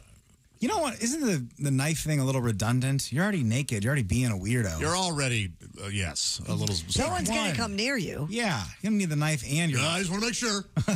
So, now, if you're a police officer trying to do your job, you come upon a naked guy with a knife, what do you do? I don't know. Tase him. I mean, this is where you need that freeze gun we were talking about. Yeah. You're going to freeze him in his tracks. There you go. Yeah, you have some kind of a gun where you press the thing and this guy suddenly is frozen. Well, that's what Mr. Freeze does. Well, see, that'd be we got to work on the freeze gun. Doesn't tasing do the same thing? It's going to put him down. You think? Yeah, they can still writhe around and be aim for the nuts. Problematic. This thing, yeah, that's it. They're going to writhe around. Yeah, you just got to causing problems. Freeze his nuts. Around. Yeah, that'll get him. My balls are too cold, and he falls to the ground. And he's going to be upset because on the cameras that the police officers are wearing, it's going to look real small. Hey, I'm really hung like a donkey. This thing froze my. Speaking of Southern California, authorities say a bear was spotted cooling off in a backyard jacuzzi. Hey, how you doing? How hot does it have to be to cool off? Have you seen the picture? Have you seen the picture of this thing? Yes, I did. It's cute. Hilarious. Of course, it's cute. It's a bear. The bear's kicked back, looking at the camera. Yep. And you see in the background Burbank, California. He's up high on a hill. Police in Burbank responded to the report of a bear sighting in a residential neighborhood and found the animal sitting in the jacuzzi behind one of the homes. Hey, how you doing, Lou? You want to be a star? Yeah, the weird thing is Bert Kreischer's sitting right next to him having a beer. Oh.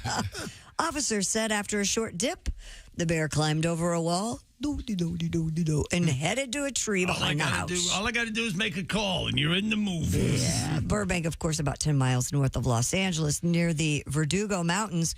The Burbank police have issued warnings for residents to avoid bears and to keep all garbage and food locked up to discourage bears from coming near their homes. Bear's body temperature during hibernation is 88 degrees or so, and then waking temperature is 100 degrees. Wow, they run a little hot. They run a little hot. Josh, I want you to get out of your seat. Come over here and look at this. Oh. It really does look like the bear is posing for the picture.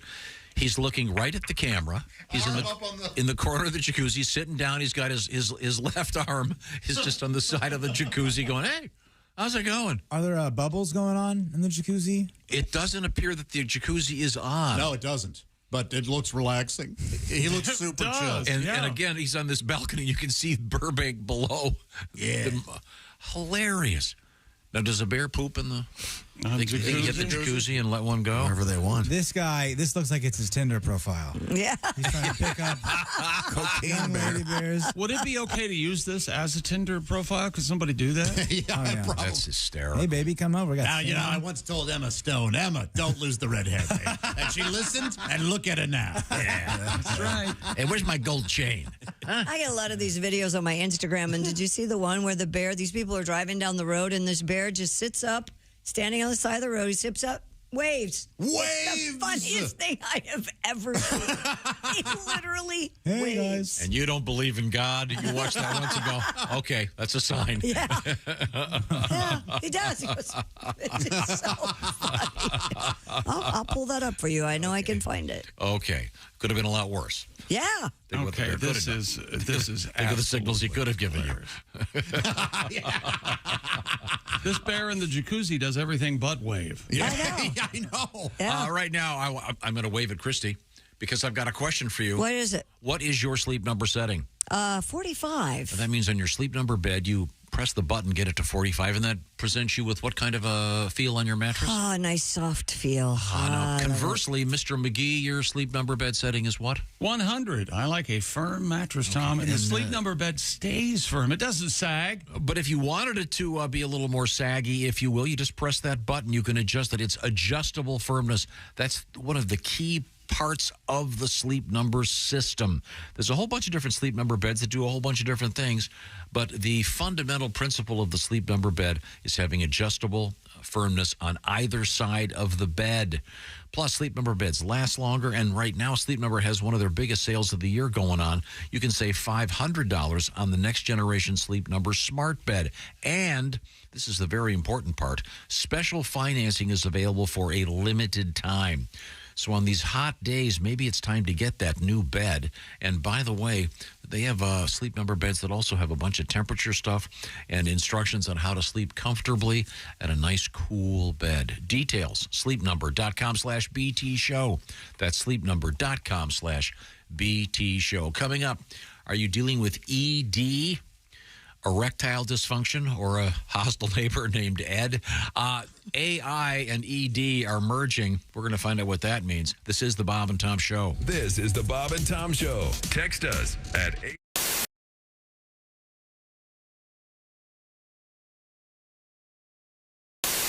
Now, Rodney's got a record out there on Capitol Records. Yes. Can't miss it. It's called Morning Wood. Morning We're Wood. just kind of sticking with the theme. It's Hanging with Rodney, Morning Wood, and then Nutsack. Just kind of working our way down the trilogy. It dawned on me this morning how Yep. I've made a living for 13 years talking about everything underneath my belt. Yep. Mm-hmm. And hey, what the hell? I'm glad you said hell. Yeah. I apologize. That's all right. Rodney, we got plenty of time. Do you want to work another one in here? Yeah, here's one right here. This one's called, I think, you guys, is that the one we're talking about? Okay. You guys want to play the intro? I don't want to.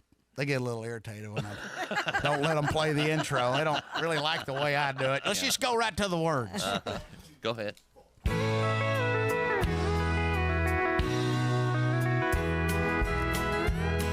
I remember way back when when I was just a boy going places with my mom and dad. It used to scare me to death how Mama used to act after 6 or 7 beers she's had. We were sitting at a table when Mama got disabled, all the liquor running through her head. Soon I got to choking. Daddy wasn't joking when he grabbed me by the arm and said, "Don't look now, your mama's got her boobs out showing everybody in town." Faces turning red, we were wishing we were dead. There were people standing all around. Mama gets to drinking, there ain't much thinking. There's nothing anybody can do. Just to hope and pray there never comes a day when my mama's out of drinking with you. And we got her in the truck and we started driving home, and Mama said she had to go. Daddy pulled it over, we were standing on his shoulder while Mom was putting on a show. And he started up a truck, Mama stood up with her pants still around her knees. When we heard Mama holler, "If you give me $1, well, I'll let you take a peek at these." Don't look now, your mama's got her boobs out showing everybody in town. Yeah. Faces turning red, we were wishing we were dead. There were people standing all around. Mama gets to drinking, there ain't much thinking. There's nothing anybody can do. Just hope and pray there never comes a day when my mama's out of drinking with you. Just to hope and pray there never comes a day when my mama's out of drinking with you. Yeah. Oh, Rodney Carrington. Girl, the food was great. The company, even better. Why sit here all night long, going on about the weather? I know it's our first date, and good girls gotta wait. But I just turned 83, and you said you're 78.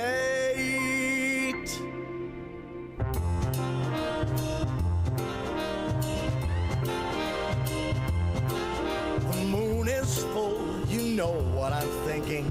Let's make love, we're old and we're shrinking. The hour's late, let's just do it on our first date.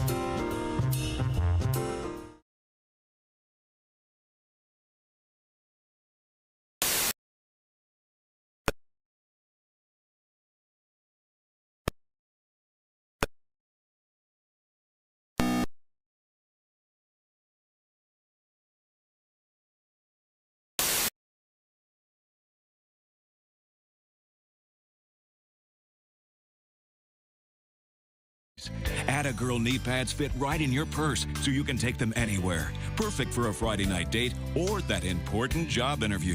Hey, Brenda, how'd it go last night? Well, my knees feel great, but do the Atta-Girl people make lozenges? You whore. Atta-Girl knee pads. Order today and you'll receive a free head helmet.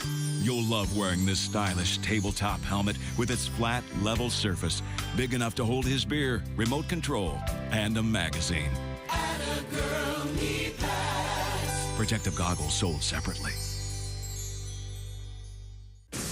Bob and Tom. You can pick your morning radio show, and you can pick your nose, but you can't wipe Bob and Tom on the couch. A Salt Lake City bank robbery foiled Friday when someone threw a chair from a second-story balcony, striking the would-be bandit. The guy rose, yelled something at the chair tosser, You know who that was? and ran out of the bank. It was Furniture Man. Hand me that sofa. Where's my lamp? Now, who would Furniture Man's sidekick Davenport. Armour. Get in here. Oh, and you know what? He's Furniture Man. Wait a minute now. You're welcome, citizen. And Bob, you could use your old name. What, Fred a chair? His secret identity would be Coucho Marx. That's right. Fred a chair. During the day, he's Coucho Marx. He's a district attorney, Fred a chair by day, but at night, he's Furniture Man. Furniture Man and his sidekick, Lazy Boy.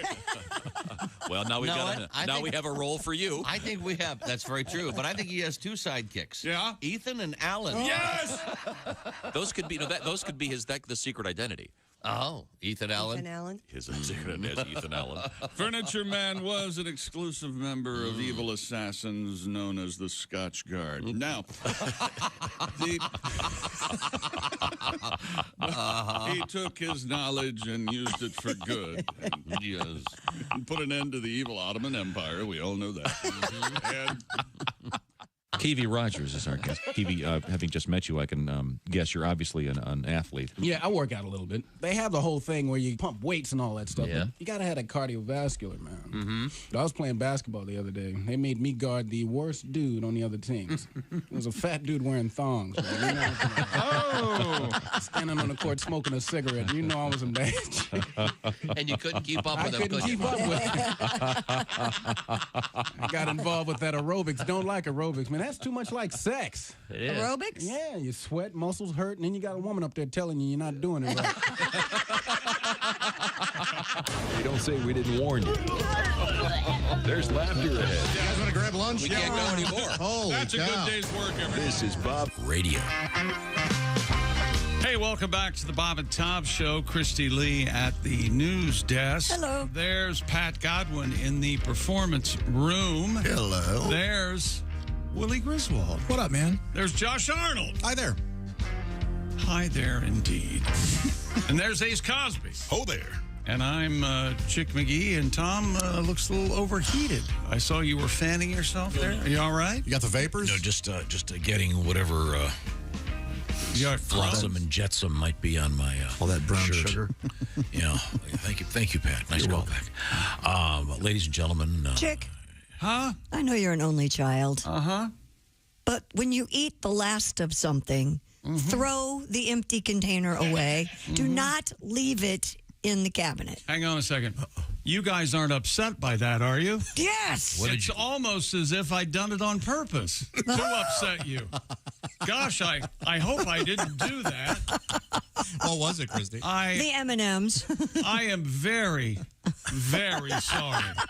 So he wanted you to have that little mini thing in your head. You go, oh boy, no. Finally, that I M&M just is want coming. A I've been couple waiting. of M&Ms, and I go there. It's And almost as Chick, if I thought, I can't wait to her start bitching about this. You know what, Chick? Thank you for that sincere apology. You're welcome. Have you seen Christy eat M&Ms? It's adorable. She That's gets like three, one, and she puts her them in a pinky out. She puts them in a tiny bowl. She gets a bowl of 3. I get 6. It looks like Six. a tiny little 6 a day. rabbit having his tiny little rabbit dinner.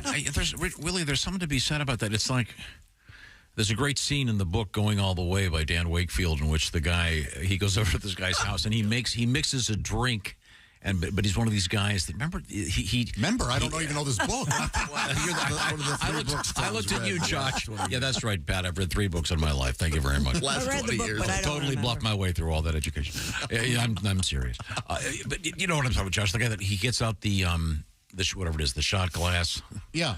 And pours it and then measures everything and mixes So far, it. normally that's how you make a drink. But he's very precise about it. Precise. It's the ritual, you idiot. Did you see the movie Oppenheimer? I'm not. Remember the scene where he's mixing the drinks? Mm-hmm. I'm not participating. Apparently, he made a mean martini. Apparently, Yeah. that's right. And apparently, he liked to get his friends drunk, and apparently, his wife liked to get herself drunk. Apparently, he also lot of made drinking. A very effective weapon of mass destruction. Jaeger bombs. Or they're Oppie bombs. By the way, was that term used in those days? Oh, is it another piece of dialogue you're Yeah, that irritated bothered by? me. I think that's a contemporary term. Man, it's hard to talk to you. Shouldn't have. Sorry. Never mind. Robert Downey Jr. said pivot during the movie, and Tom To ruin the movie for him. Yeah. Oh. And he's told anybody who'll listen. That does seem have a nice day. anachronistic. But Yeah, it's improper. Then no one would have said that at the time. Let's just move forward here. So you're saying that no one said "Have a nice day" back in the 50s? Oh, there's a scene back in, Lederhosen, Germany, like 39. I have a punchline for Christy. What? I thought it was weird when Oppenheimer looked at Enrico Fermi at one point and said, "What you talking about, Willis?" Yes. That was very... And then he went- Enrico's his first name. And then he said, high five. Yeah, that really took me out of it. Then they doubled down, played the Seinfeld theme. Very strange. Yeah. Boom, boom, boom. You guys are ruining it for me. You have something for Christy? Don't look in the Pop-Tart box. I don't eat Pop-Tarts, so it doesn't affect Oh, really? me. Oh, did you do that with the Pop-Tarts? looked in the Pop-Tart box yesterday and got a good 4 minutes of anger out. That was not me. Okay. I didn't think it was. It didn't seem like you. It wasn't me. Okay. Dad, did you eat half a Pop-Tart and put it back in the box? I don't eat. I've never had a Pop-Tart in my life. You're missing out. Did your mom used to make you Pop-Tarts, Tommy? Did she, she did No, my TV mother. dinners? My mother was an excellent cook. She would Of course she was. It was just toast. Toast. I invented Jesus something. Christ in an apron. Yes, we know. I invented something. Sugar bread. Did you ever have that? Yeah. Every kid. Sure. White bread with butter and sugar? Yes. Yes. Where do you think the term white trash came from? That was our dinner. That's right. It's from the bread. Could we do a thing? Now, we had a thing where Ace ate nothing but pizza for a month. Mm-hmm. Could we do a thing with Christy? Hear me out on this. Remember how long a month was? Do you remember? With him eating pizza? I remember. I enjoyed it very much. Pat did a bunch of... Pat, can you dig up one of your pizza songs and do it for us? Oh, Tom. You've barely played anything today. I have 34 things queued up. You have not been reading any of the texts. And then you just yelled at me. Oh, you did yell. Don't about the yell book at thing. him. A good callback. Okay. Well, see, Amazing. we have something coming up. We haven't done the story yet. What is it? And I'll do the story. Well, wait. What were you going to have Christy do for a month? What am I Well, going not to for do? a month. No. But couldn't we do like 3 days of having Christy eat all the stuff she never eats that she loves? Oh, no. I can't. Yes. What's something that... Because Christy... Careful, Josh. Don't go vulgar. I won't. Go vulgar. Go, baby. Go ahead. Why stop now? Something that Christy will never eat. We have to get your husband's ass. Oh, man. It was worse than I thought. It was worse than what I Chick thought, told me to too. go ahead. I did. Yeah. See, my idea was something silly. What's your favorite food that you never eat, Christy? Because it's maybe... Probably, you know what I saw yesterday at the grocery that I really almost bought? Remember sugar babies that were in a package? Yes. I used to love those. I don't think I've had a sugar baby in See, you could have sugar 30 baby for a years. snack. You could have something maybe like something with a lot of hollandaise sauce on it. like fettuccine Alfredo. See, there we go. Oh, man. 3 days of nothing but stuff you love. No, Christy, I can't. I'm with you on that exact... I haven't had fettuccine Alfredo in about 20 years. Isn't it so good? And I It's used to so love... I still love it, I'm sure. Oh, I know. Hey, Tom. Josh says I'm so busy. never- I can't listen. I'm trying to formulate what insult I want to throw.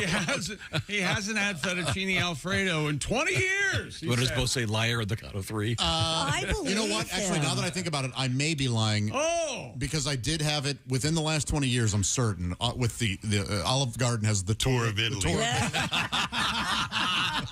And it is, it's And part of... you got to take the tour. So I know that I've taken the tour in the last 20 years, but it's been a long time. Since I used to order just the bowl of fettuccine Alfredo. Yes, Which has absolutely. to be 6,500 calories. It's got to be insane. It's delicious, though. It's all cream. Yeah. Yes. But And if it's there's- so If good. there's extra cream sauce, you know what you can do is rip apart a little breadstick, soak that in there. Oh, that would even be better. Did you know Olive Garden used to sell? Chick informed me of this. In fact, he treated me to this. Just the Dippins, it was the Dippin Trio. Yeah, fettuccine. The Alfredo was part of that dip for your breadsticks. Oh yeah, Alfredo, and then they Marinara. stopped selling it. Sounds like a bad band from the Peter, Paul, and Mary era. The full. That's when you uttered it for the first time. Oh, he stopped selling it? Too popular? Too delicious? Make you guys too much money, did it? The Chad Mitchell Trio and the Dippin' Trio. What's a food you miss that you haven't had in a long time? Maybe some kale chips. No, I mean seriously. That's a great. I don't know. That's a good Because your diet's changed quite a My bit. mother's biscuits, and he's going to cry.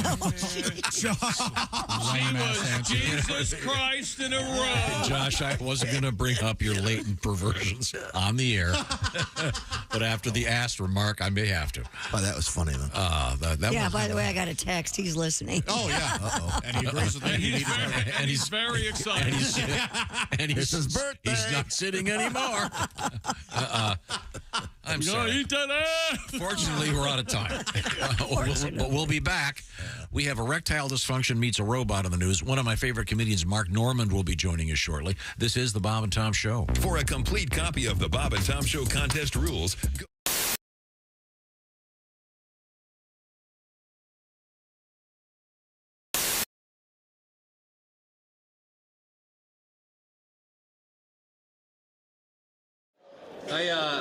When we decided to do this, I said, Tom, we should do a Tim Wilson song. And this is really hard. I practiced and practiced, and man, I sucked. You just can't do a Tim Wilson song. So I took liberties with some of Timmy's songs and whipped a song together in honor of Tim.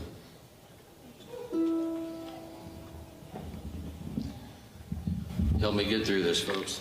Can you hear that? Yeah. That's too bad.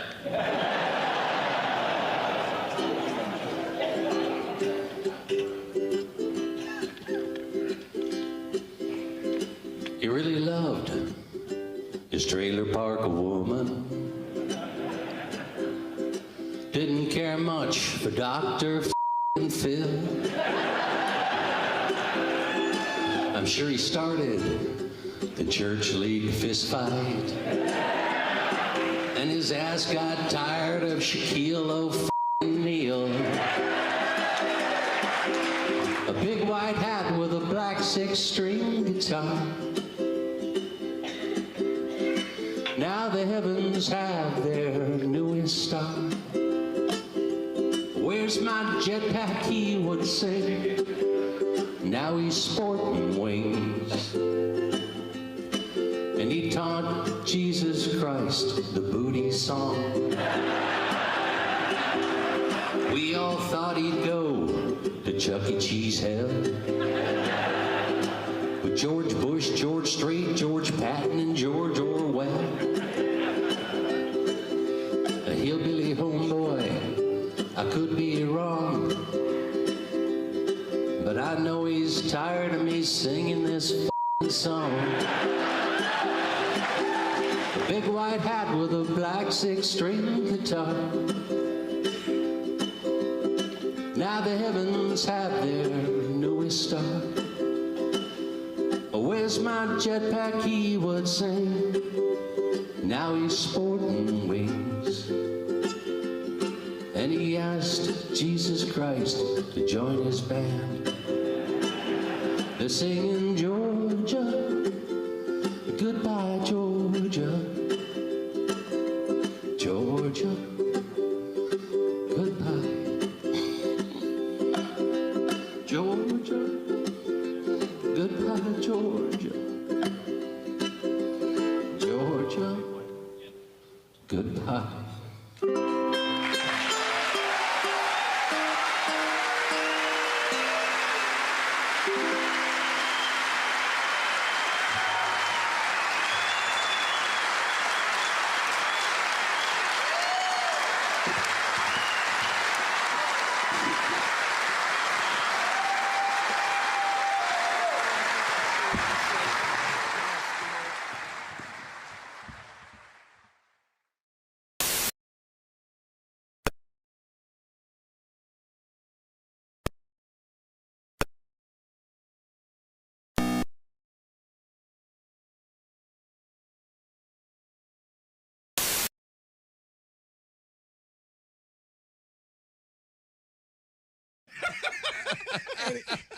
And I've got this look on my face of Larry like, what? He hangs up the phone, looks right at me, and says, frickin' Ron's dead. That's it. That was it. Hi, this is Augie Smith, and you're listening to Bob and Tom Radio. Ladies, has Mother Nature's roulette wheel left you flat busted, so to speak? Hi, I'm Nick Love, president of Loveco Industries. Along with my brother Sonny, I've developed a safe, affordable alternative to make mountains out of your molehill. Say hello to our revolutionary new product. Nick and Sonny's Air Hogans. That's right. We feel our Air Hogans are the biggest development, so to speak, in the entire breast enlargement industry. A few simple pumps on our lifelike nipple inflator valve, and you'll be raising heads all over town. Let's listen in on one of our satisfied customers. Hi, I'm here about the secretarial position. I have 12 years experience. Yeah. Just leave your resume on the way out. Next. Later that day. Hi, I'm here about the secretarial. Holy you're high. So, isn't it time you make the Air Hogans a part of your future? Remember our slogan. Thanks to Air Hogans, your lover is now playing with the best. For more information, dial 1-800-3838-38D. That's 1-800-MAKE-ME-HUGE. Ladies over 50, ask about our Air Hogan Helium series. Air Hogan's Incorporated is a division of Loveco Industries. Loveco. We're reshaping America one D cup at a time. A list of things you're never going to hear at a party. Hey, when you're done throwing up, can you drive me home? I've heard that at a party. Hey, who knows how to play some folk guitar?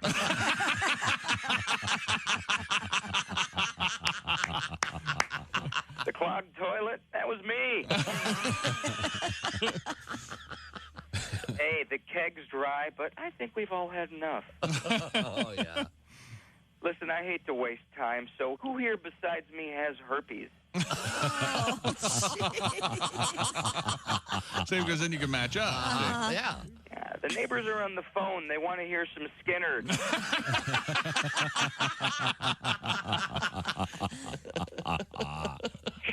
I can't hear the coked up guy talking.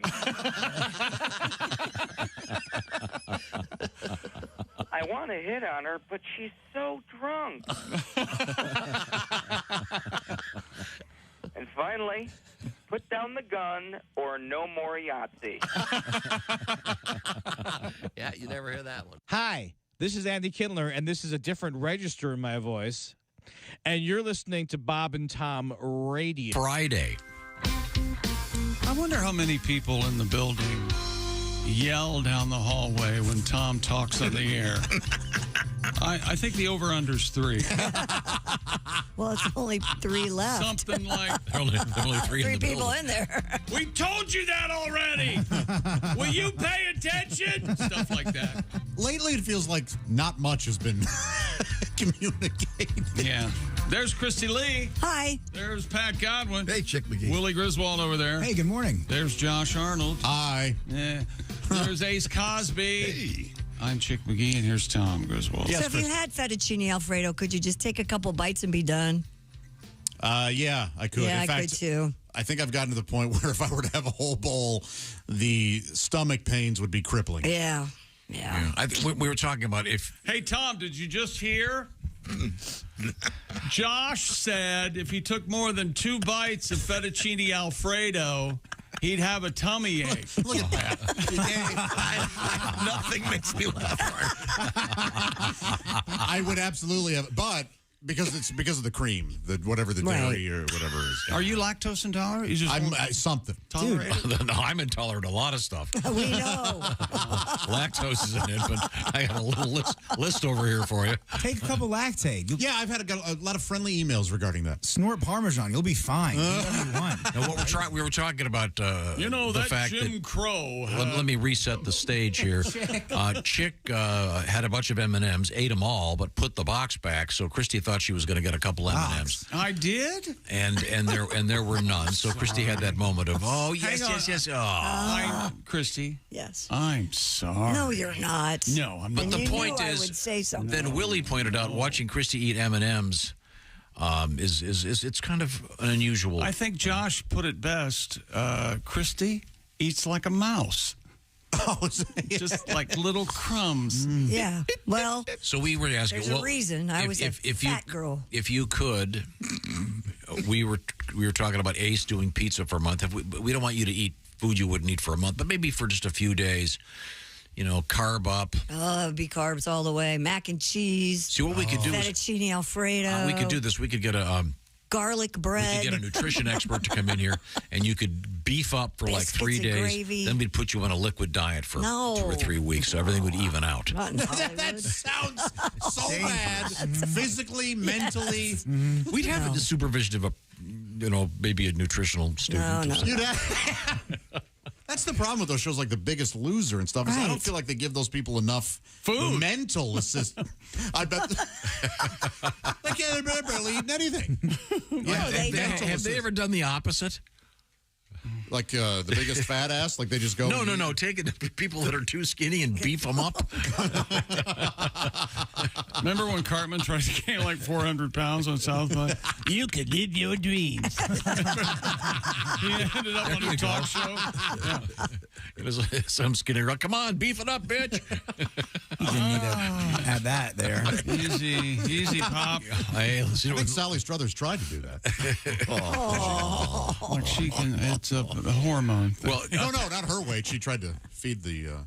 Pat, I had asked you to do one of your pizza songs. You did many pizza songs for... what was that? I thought my keyboard. I thought Pat was going to rap for us.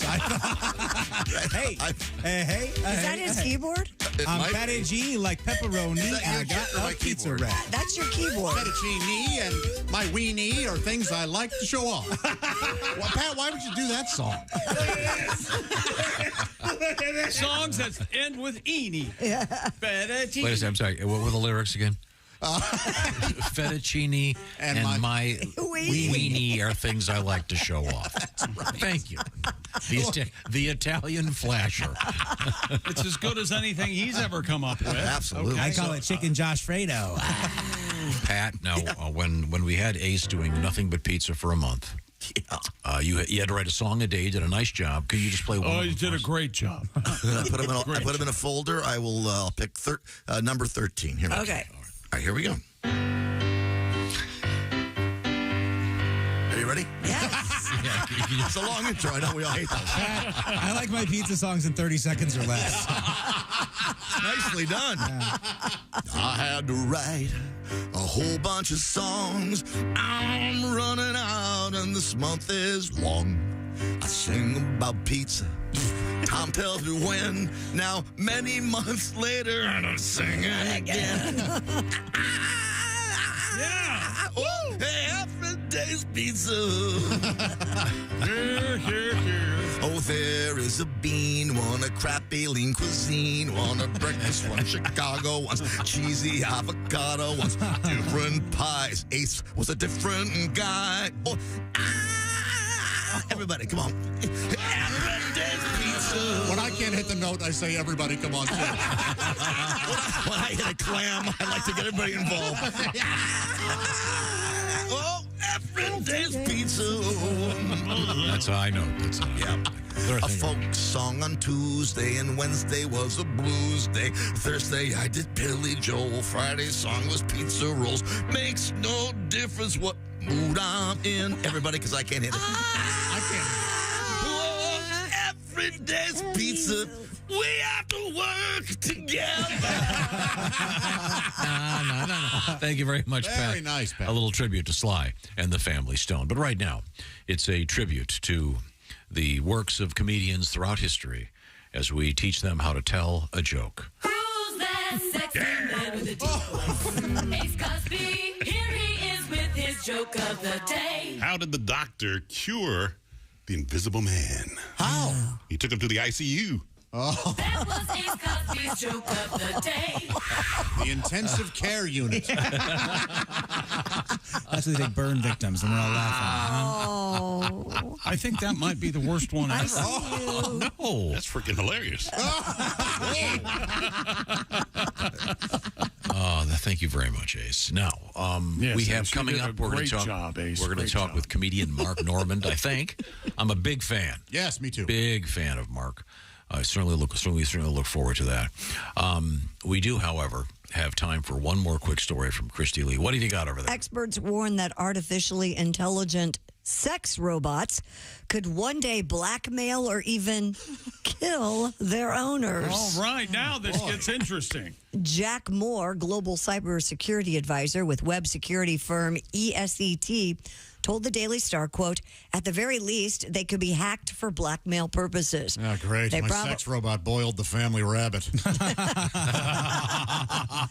They probably have cameras, and that footage would be very valuable to cyber criminals. Wow. Dr. Nick Patterson from Deakin University in Australia also warned, quote, hackers can hack into a robot or a robotic device and have full control of the arms, legs, and other attached tools. Whoa. Like in some cases, knives. Oliver Bendel at the University of Applied Sciences and Arts said sex robots pose yet another kind of risk, overexerting their human owners. Why is that even an option? We can't allow this. By the way, whatever we do, we can't let them near knives. Yeah, who hands a knife to their sex robot? Right? What the hell? Hey, Marilyn, come over here. I got the fan set so we can blow your dress up again like in the movie. Can you hold my machete? Are you done julienning those potatoes? Wow, that's crazy. Crazy. So they're saying that people could implant devices in the robots that would be monitoring what you're doing? No, well, if they have a camera in them, they could be hacked. And it said it can control the limbs, though. Yes, they could hack So into... the sex robot could grab a hold of you, Yes. if you know what I mean, and not let go until Right. you Pay 'em. give them $1,000. Yes. Yes. Oh, I mean, I know Josh. AI, Tom. It's all about AI. Josh was talking to me in the green room about his sex robot, and he said the cool thing about the one he has is it actually knows when to call Amazon to order more lube, which I think is a great. It's a real lube. I pay a little extra. Yeah, sure. But it helps. You click the thing for monthly. Yes, it saves me time. Yeah, you save a little initially, and then you don't have to worry about ordering it again. Yes. Comes on a random Wednesday. Nice little midweek treat. Isn't that nice? Yeah. Wasn't there a movie made about this where the sex robots killed people? Was it La Machina or whatever? What was that called? It was Spy Kids 2. No. It was a weird plot. Ex Machina? Ah, that was it. I never saw that. Oh, it was interesting. Spy Kids 2 is hilarious. Legitimately great movie. Steve Buscemi's really good in it. Good film. I think you would like it, Josh. Ex Machina. Yeah, unexpected twist in the third act. And my twist. He means twist. So, are they saying that the sex robot would sort of just Kegel it right off? Good. No, thank you. Chick's right, though. It's alarming that they think these robots could get a hold of knives. Well, it said attached tools, so yeah, you would have to put the tool in their But like hand. Tom said, what sex doll is coming with knife play options? You need to ask this psychiatrist guy or this scientist dude. Wow. What's his name? Dr. Nick Patterson. You know, there's got to be a scene in this movie at the start. Now, whatever we do, we can't let them get a hold of knives. Okay? That's the number one thing. Coming up, comedian Mark Norman. But first, this portion of the Bob and Tom Show features, once again, a little bit of a quiz. Is that correct? Raycon earbuds. That's the answer to all your questions. That's right. Raycon's everyday earbuds look, feel, and sound better than ever with 3 sound profiles to match whatever you might be listening to. Podcasts or music or the opera or well, not the opera, but other better music. They feature noise isolation and an awareness mode so you can choose to be immersed in sound or tune into your surroundings when you have to. And you can listen while you travel, maybe a grueling workout. They're in your ears. Optimized gel tips fit every ear ever made. And the earbuds are comfortable enough for an all-day wear. And remember, they do not budge. Raycon, you also get 8 hours of playtime, seamless Bluetooth syncing, 32 hours of battery life.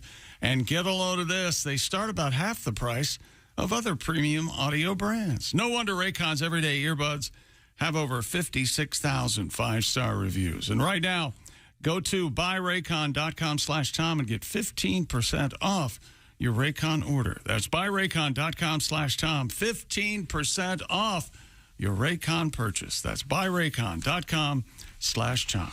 Thank you very much. Coming up, we have erectile dysfunction and robots together, and great comedian Mark Normand. This is the Bob and Tom Show. You're listening to Bob and Tom.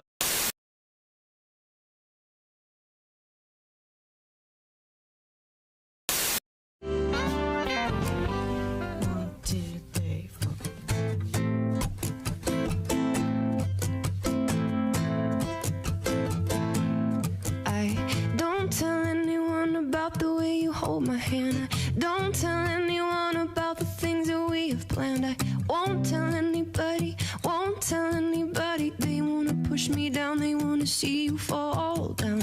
Don't tell anybody that you turn the world around. I won't tell anyone that your voice is my favorite sound. I won't tell anybody, won't tell anybody. They wanna see us fall, they wanna see us fall down. I don't need a parachute, baby, if I've got you.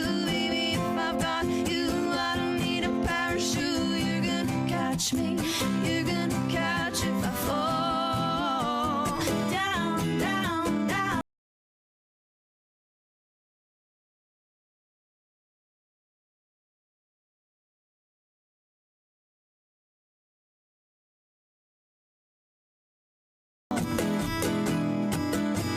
Don't believe the things you tell yourself so late at night, and you are your own worst enemy. You'll never win the fight. Just hold on to me. I'll hold on to you. It's you and me up against the world. It's you and me. Love, I don't need a parachute, baby, if I've got you. Baby, if I've got you, I don't need a parachute. You're gonna catch me. You're gonna catch if I fall down, down, down. I don't need a parachute, baby, if I've got you. Baby, if I've got you, I don't need a parachute. You're gonna catch me. You're gonna catch if I fall. I won't fall out of love. I won't fall out of. I won't fall out of love. I won't fall out of. I won't fall out of love. I won't fall out of. I won't fall out of love. I fall into you. I won't fall out. Won't fall out. Won't fall out. I won't fall out. Won't fall out. Won't fall out. Won't fall out. Won't fall out. Won't fall out. I won't fall out. I fall into you. I don't need a parachute, baby, if I've got you. Baby, if I've got you, I don't need a parachute. You're gonna catch me. You're gonna catch if I fall. I fall into you. I don't need a parachute, lady. I need one. I don't need a parachute. You're gonna catch me. You're gonna catch if I fall. I don't need a parachute, baby, if I've got you. Baby, if I've got you, I don't need a parachute. You're gonna catch me. You're gonna catch if I fall down.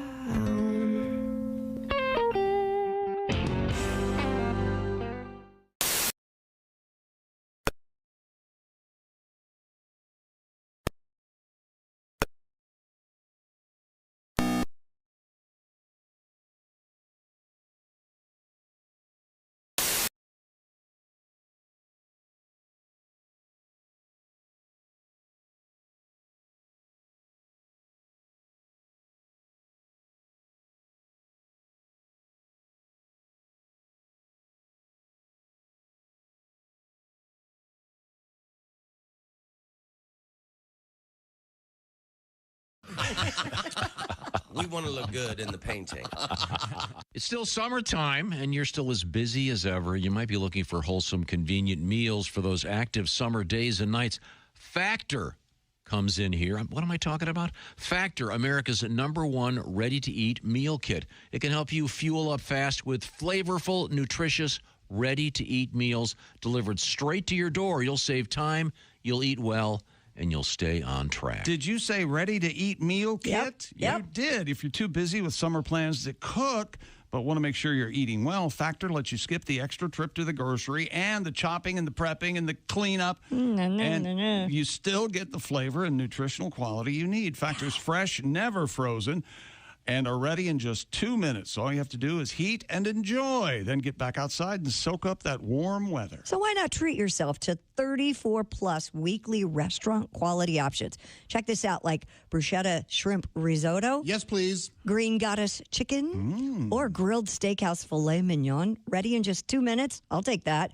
Plus, keep your energy up with how about lunch to go? They're effortless, wholesome meals like grain bowls and salad toppers that are ready to eat when you're on the go, and there's no microwave required. And they're all prepared by chefs and approved by dietitians. Each meal has all of the ingredients you need to feel satisfied all day long while meeting your goals. This July, get Factor and enjoy eating well without the hassle. Ready in just 2 minutes, no prep, no mess. Head to factormeals.com/BobandTom50. Use that code BobandTom50 to knock 50% off the price. That code, once again, BobandTom50. And you go to factormeals.com/BobandTom50 to get 50% off. Hi, this is comedian Rob Haney, and you're listening to... Welcome back to the Bob and Tom Show. Christy Lee at the news desk. Hello. There's Pat Godwin. Hey, chick. There's Willie Griswold. Hey, man. There's Josh Arnold. Hi. Ace Cosby's here. Howdy. I'm Chick McGee, and here's Tom Griswold. And by many requests, we've replaced Christy Lee with a Christy bot. What? Christy Bot, how are you enjoying being with us so far? What? Boy, that's some fine yes-anding, folks. Yeah. You see, Christy, the improv skills. The way the improv works. Tell her, Willie. I have no improv skills. No. I'm taught to read. I've said this to you before. You use improv as a hostage situation. Yes. You can't just go to your scene partner and make them do whatever you want to do for your own sick interest. He's kind Christy of right. Bot reads news, read news, read news, read news. Oh, my Some God. men with erectile dysfunction are turning to AI for help. According to Vice's motherboard, ED Smart Technology using app-linked devices is now emerging to help treat patients. One such company is FirmTech, Naturally. which offers a vibrating ring that tracks the wearer's nocturnal erections, duration of their erections, That means and the nighttime firmness of their male member. Tom has his arm raised like he has to, yeah. Yeah. I have a question about the ring. Okay. Presumably, this does not go around the finger.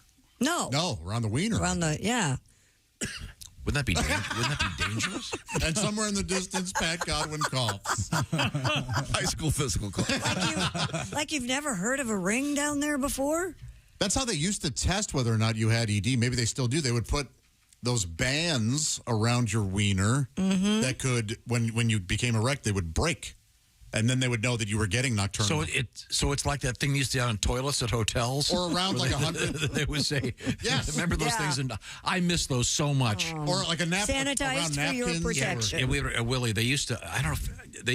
At hotels they would have a paper band around the toilet. Around how do I describe this? I'm not getting Around, this. around the lid. They started doing that again during COVID a little bit. I remember Sanitized those. for your protection, yes. Yeah. So you knew it was clean. And I would always take scissors, and like I was doing the opening of a mall, go up there and cut it.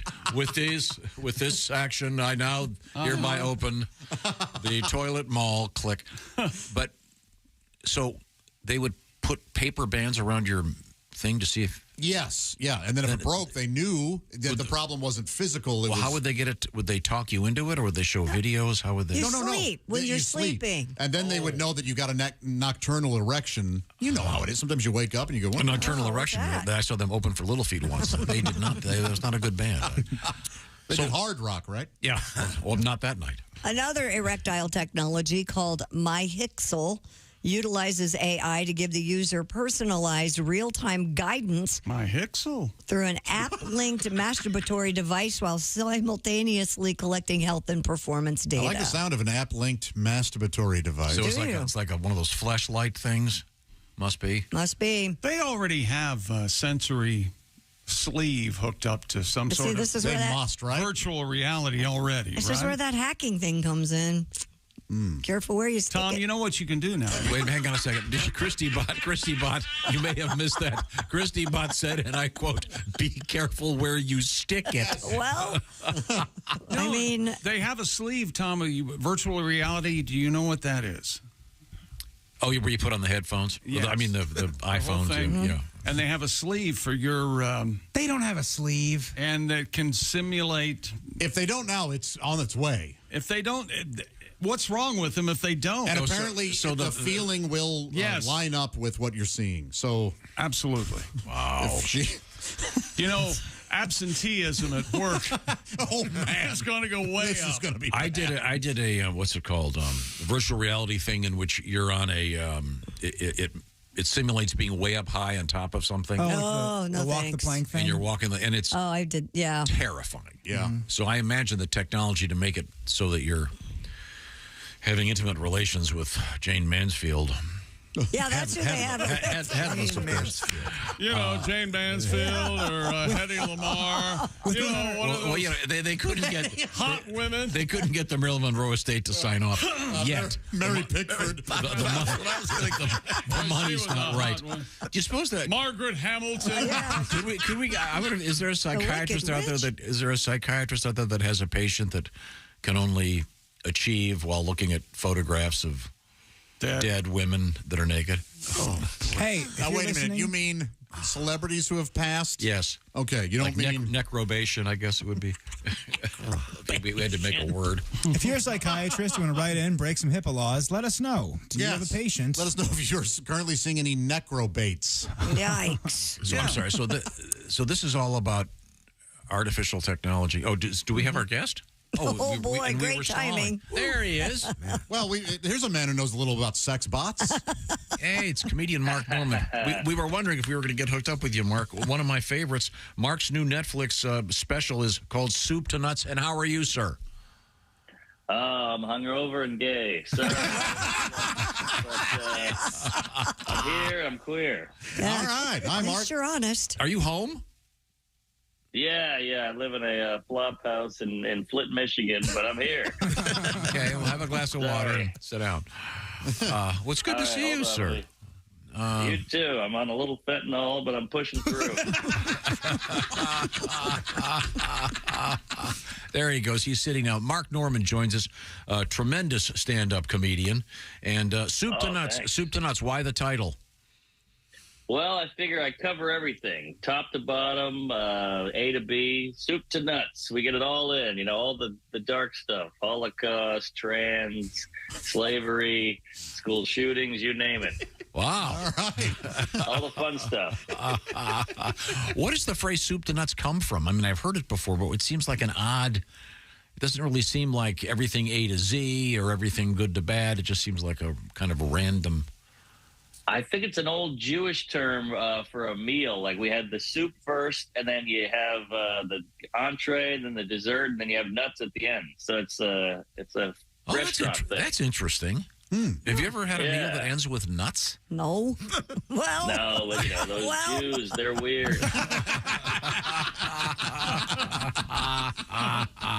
Now, you mentioned that you were hungover. Are you a heavy drinker? You like the booze, do you? Oh my God, it's a problem. I got to cut back. You know, my last boss said I was a high functioning alcoholic, and then my first thought was, "Geez, how do you know I was also high?" Mark Norman is our guest once again. Soup to Nuts is the Netflix special. Mark is one of my very favorites. And may I ask, where are you living now? Are you in New Orleans or Louisiana? No, I live in New York City and the Big Apple, and you know, doing shows every night. Now the hobos are out. You can hear them in the night or in the morning. I can't believe I didn't wake up. They're it's like a hobo rooster every day. Guys screaming outside my window.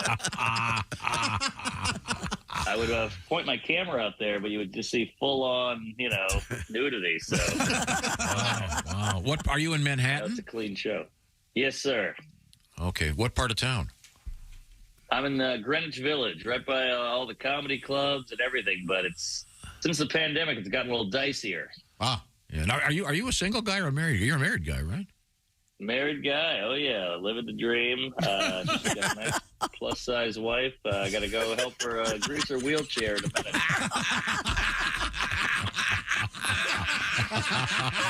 I put a broomstick in the spokes at night. But she can't go anywhere. All right. Sorry. Now, I'm trying to remember, because I remember I saw you in New York last time I was there. Are you still smoking cigarettes?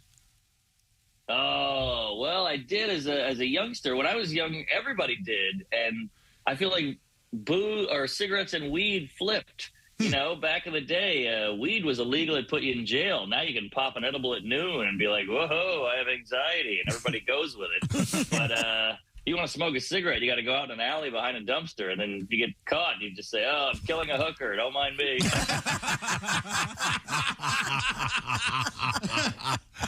The priorities of our culture may be. Yeah, how do you my dad caught me as a kid. He made me smoke the whole pack. Do you do that with weed now? How does that work? Hey, Timmy, we found a roach in your room. Now you got to smoke this whole eighth. And it's like, well, put on The Office.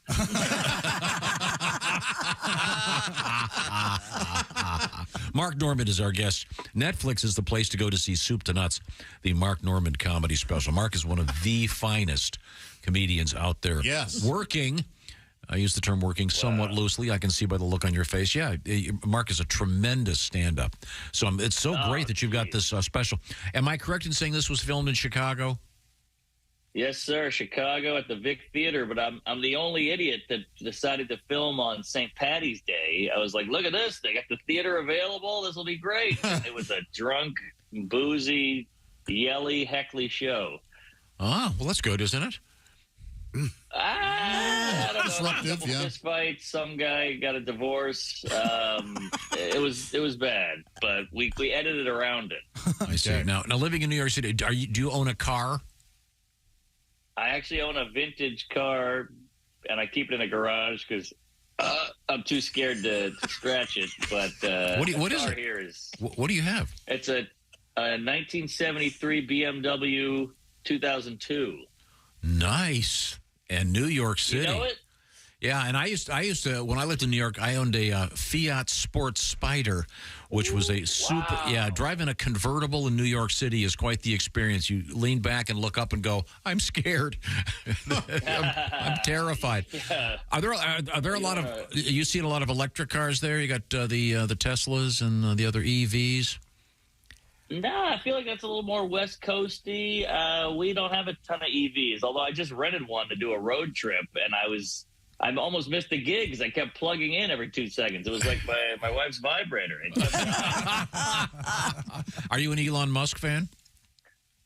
I don't mind him. I know he gets a lot of hate, but I think he seems fun. He's trying to wrestle Zuckerberg and save the world. I saw that. I think he's fun. It was like a cage match. They proposed this. Did Zuckerberg challenge Elon or vice versa? I can't remember. Well, Zuckerberg started that Threads crap. That's like a Twitter ripoff. So Elon got annoyed and said, "All right, let's take it into the ring." And it could be fun, two nerds fighting, but I think I'd rather see a cocaine off between Hunter Biden and Don Jr.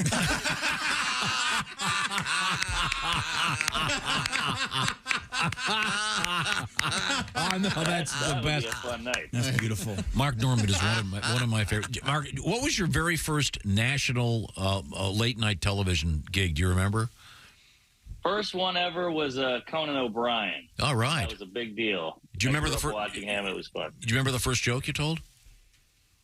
Oh boy, I think I do. It was I was hungover again. Obviously, there's a problem here. I got a pattern going, but I said it's weird how when you're really hungover, you can have another beer and the hangover goes away. It's too bad you can't do that with pregnancy. Like, oh no, my wife's pregnant. Well, let's go at it again. Get rid of that baby. On that note, we'll say goodbye. Mark Normand, it's Netflix. Soup to Nuts. Mark is one of the very best out there. Go see him live and in person if you get a chance, or watch the Netflix special until you can. Much appreciated, sir. Thank you, sir. Appreciate it. It's always good to see you, and thanks for having me. And I hate myself. We love you, so you Nice job. Man, See you, buddy. that guy is so funny at all Very times. funny. He is absolutely one of the best working today. Oh, so great. So funny. I'm sorry, Christy, we last left you. You were treating erection with AI. What was it again? I wasn't, but they are trying to do that. A company called FirmTech offers that vibrating ring to find out if you're actually having an erection. Don't you wish you were around when they were trying to name this company? What about my Hixel? What the heck is that? Yeah, that's distracting. That's like my shizzle, my... yeah, but it's a masturbatory device. What about the Firminator? I like that a lot. I will be hard. Yeah. Nothing? Only I like that a lot? Okay. I'm working on it. Isn't it time? What the heck that you called Firm Tech? And it's Tuesday, right? Because these it's like when they named the ED drugs. Yeah. I was talking to someone that was actually involved in the naming of one of these, and they want them to sound scientific. You know, they're not going to name it Bonorama, from Eli Lilly. No. They want it to sound like have a little It's legit. a little Yeah, gravitas. right. Cialis that sounds legit. You know what I'm saying? Yeah. So, but FirmTech, I guess that could be anything. Yeah. They didn't do like Everhard. Yeah, throbbing. I don't know, throbbing bone or something. Here at Throbbing Bone Company, we're going to be testing. Throbbing bone. And real quick, it's Tuesday. Taco Bell has won its bid to make Taco Tuesday free of trademark restrictions. Yay! In a filing with the U.S. Patent and Trademark Office, Taco John's gave up any further claim to Taco Tuesday in 49 states, ending a high-profile spat with Taco Bell. Sounds like Taco John's a real hero here. Because they just go ahead. But didn't they legitimately have the trademark or Yeah, whatever but it is? there's enough Tuesday for everybody. Yeah. And enough tacos. Yes. And they're all good. Taco John's and Taco Bell, both good. Yes. Here. Yeah, it is interesting to me that the name Taco John's, and don't take this the wrong way, but... You think it should be Juan's? I mean, wouldn't you have gone with, I get it. I don't know, Taco Chico or... Yeah, it's like a Chinese place called Logan's, It just doesn't make a lot of sense. Yeah, or going with the Fern Bar trend, O'Malley's Tacos.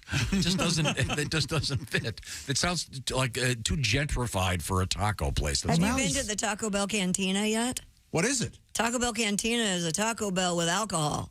No kidding. Yeah, they'll put like Tito's in your Baja Blast. Baja Blast.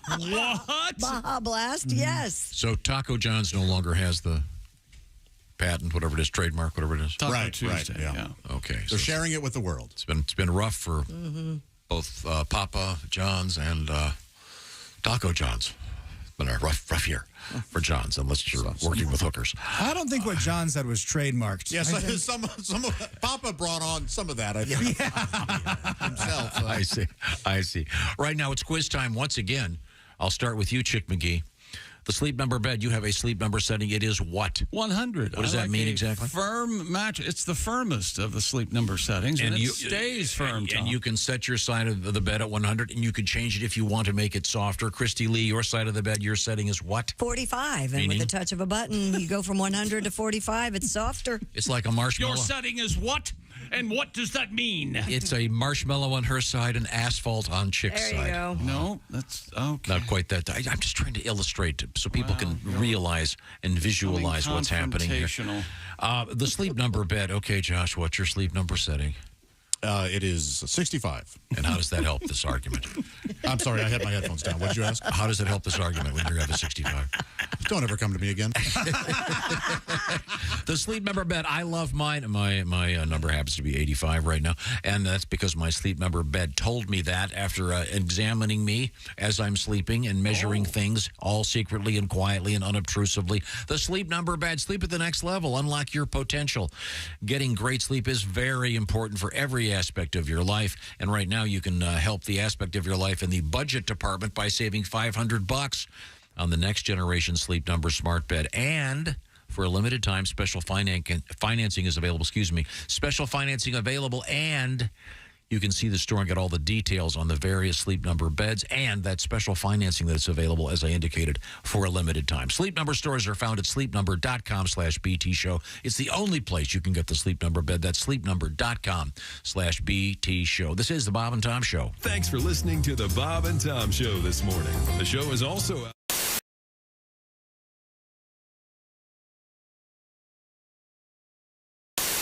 Now, when you first got out of the Marines, didn't you have to be an usher like at your sister's wedding or something? What was that story?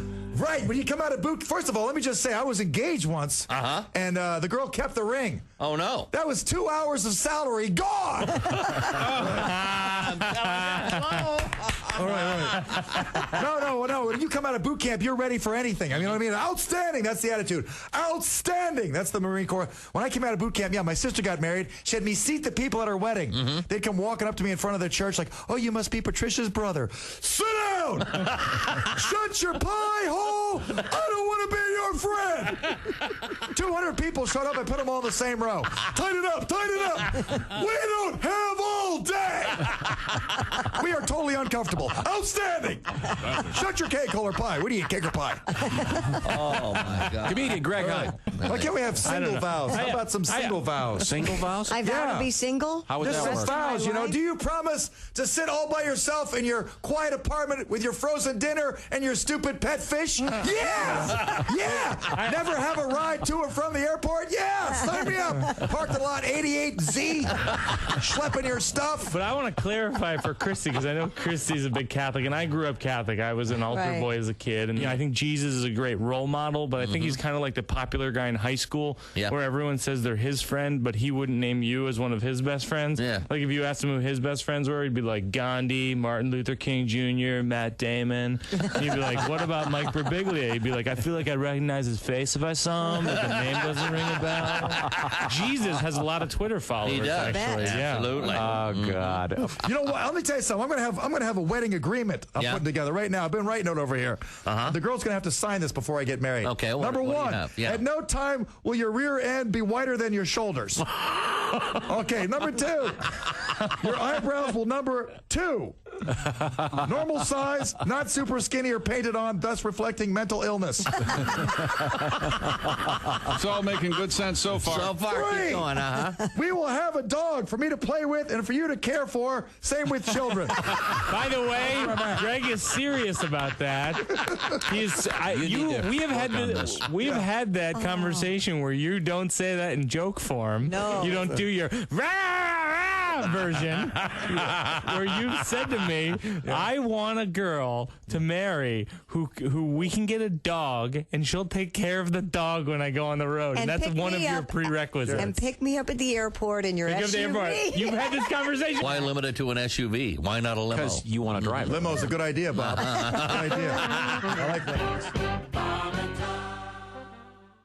Hey, you dog owners, listen up. This is something for your big sweetie. Chew Works. Has your dog ever scarfed down one of those chew sticks without really chewing? Chew Works has a hold to chew, which will prevent choking and GI blockage. When dogs can't properly hold the chew stick between their paws anymore, they tend to just swallow it. Available in 3 sizes, mini, junior, and large. Extra large coming soon. Their whole purpose is to provide a safer and healthier way for your dogs to chew. Chewworks.com.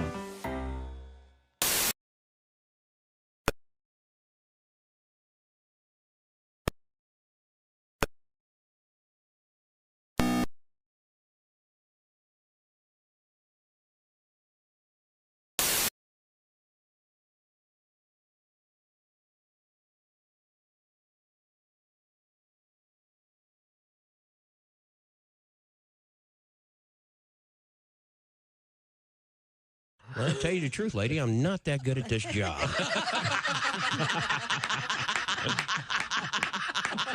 I'm trying to figure out a way to get disability without actually hurting myself. See, I was a smart aleck. Didn't take it all that serious. Oh, yeah. Did you? Oh, heck no. People would make U-turns on the expressway. I'd pull up behind them and go over my microphone and go, because it says authorized vehicles only. I'd pull up behind them and go over my microphone and go, I authorize you.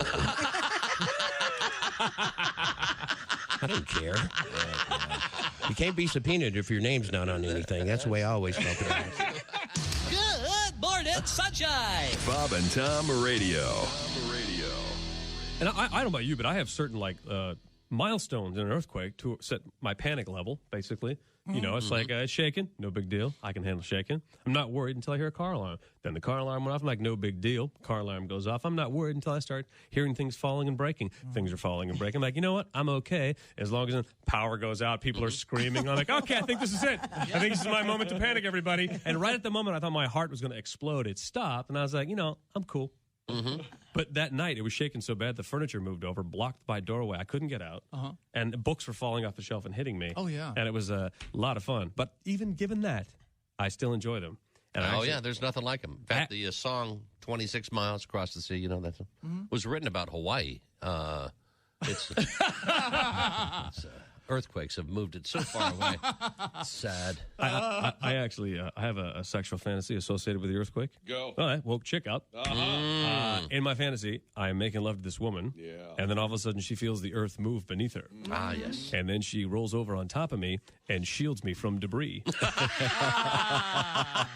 Safety first, everybody. Safety first. Safe sex. That is a considerate lover. It is better than wearing a helmet, I'll tell you that. James P. Conley is our guest. And you run out into the street like that. All right, Bob and Tom Show. My family and I took a vacation when I was about middle school age up around on Lake Michigan, and we were driving up the coastline looking for a hotel, and we typically stayed at the little motels off the side of the road. We saw one that was the Bud Lake Motel, so we pulled in, checked into the room, and unloaded our luggage. My dad and I went in the trunk and got out our fishing poles and our tackle box and looked behind the place, and there was just a construction site. So we went up to the desk and asked the guy where the lake was, and he kind of looked stunned at us. And I said, "What lake?" And I said, "Well, Bud Lake." And he goes, "No, that's my name, Bud Lake."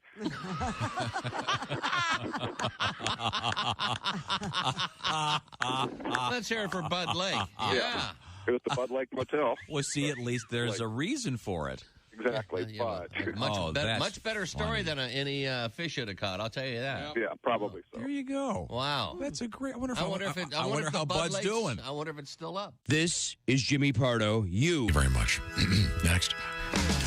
Hey, welcome back to the Bob and Tom Show. Christy Lee at the news desk. Hi. There's Pat Godwin. He's in the performance room. Hello, chick. And there's Willie Griswold. Good morning. There's Josh Arnold. Hi there. Hi there. There's Ace Cosby. Hey. I'm Chick, and here's Tom. Hello, Tom. A couple quick things. We just heard from Mark Normand. His Netflix special is known as Soup to Nuts. Please check it out. He's the best. The Electric Amish are going to be our house band tomorrow.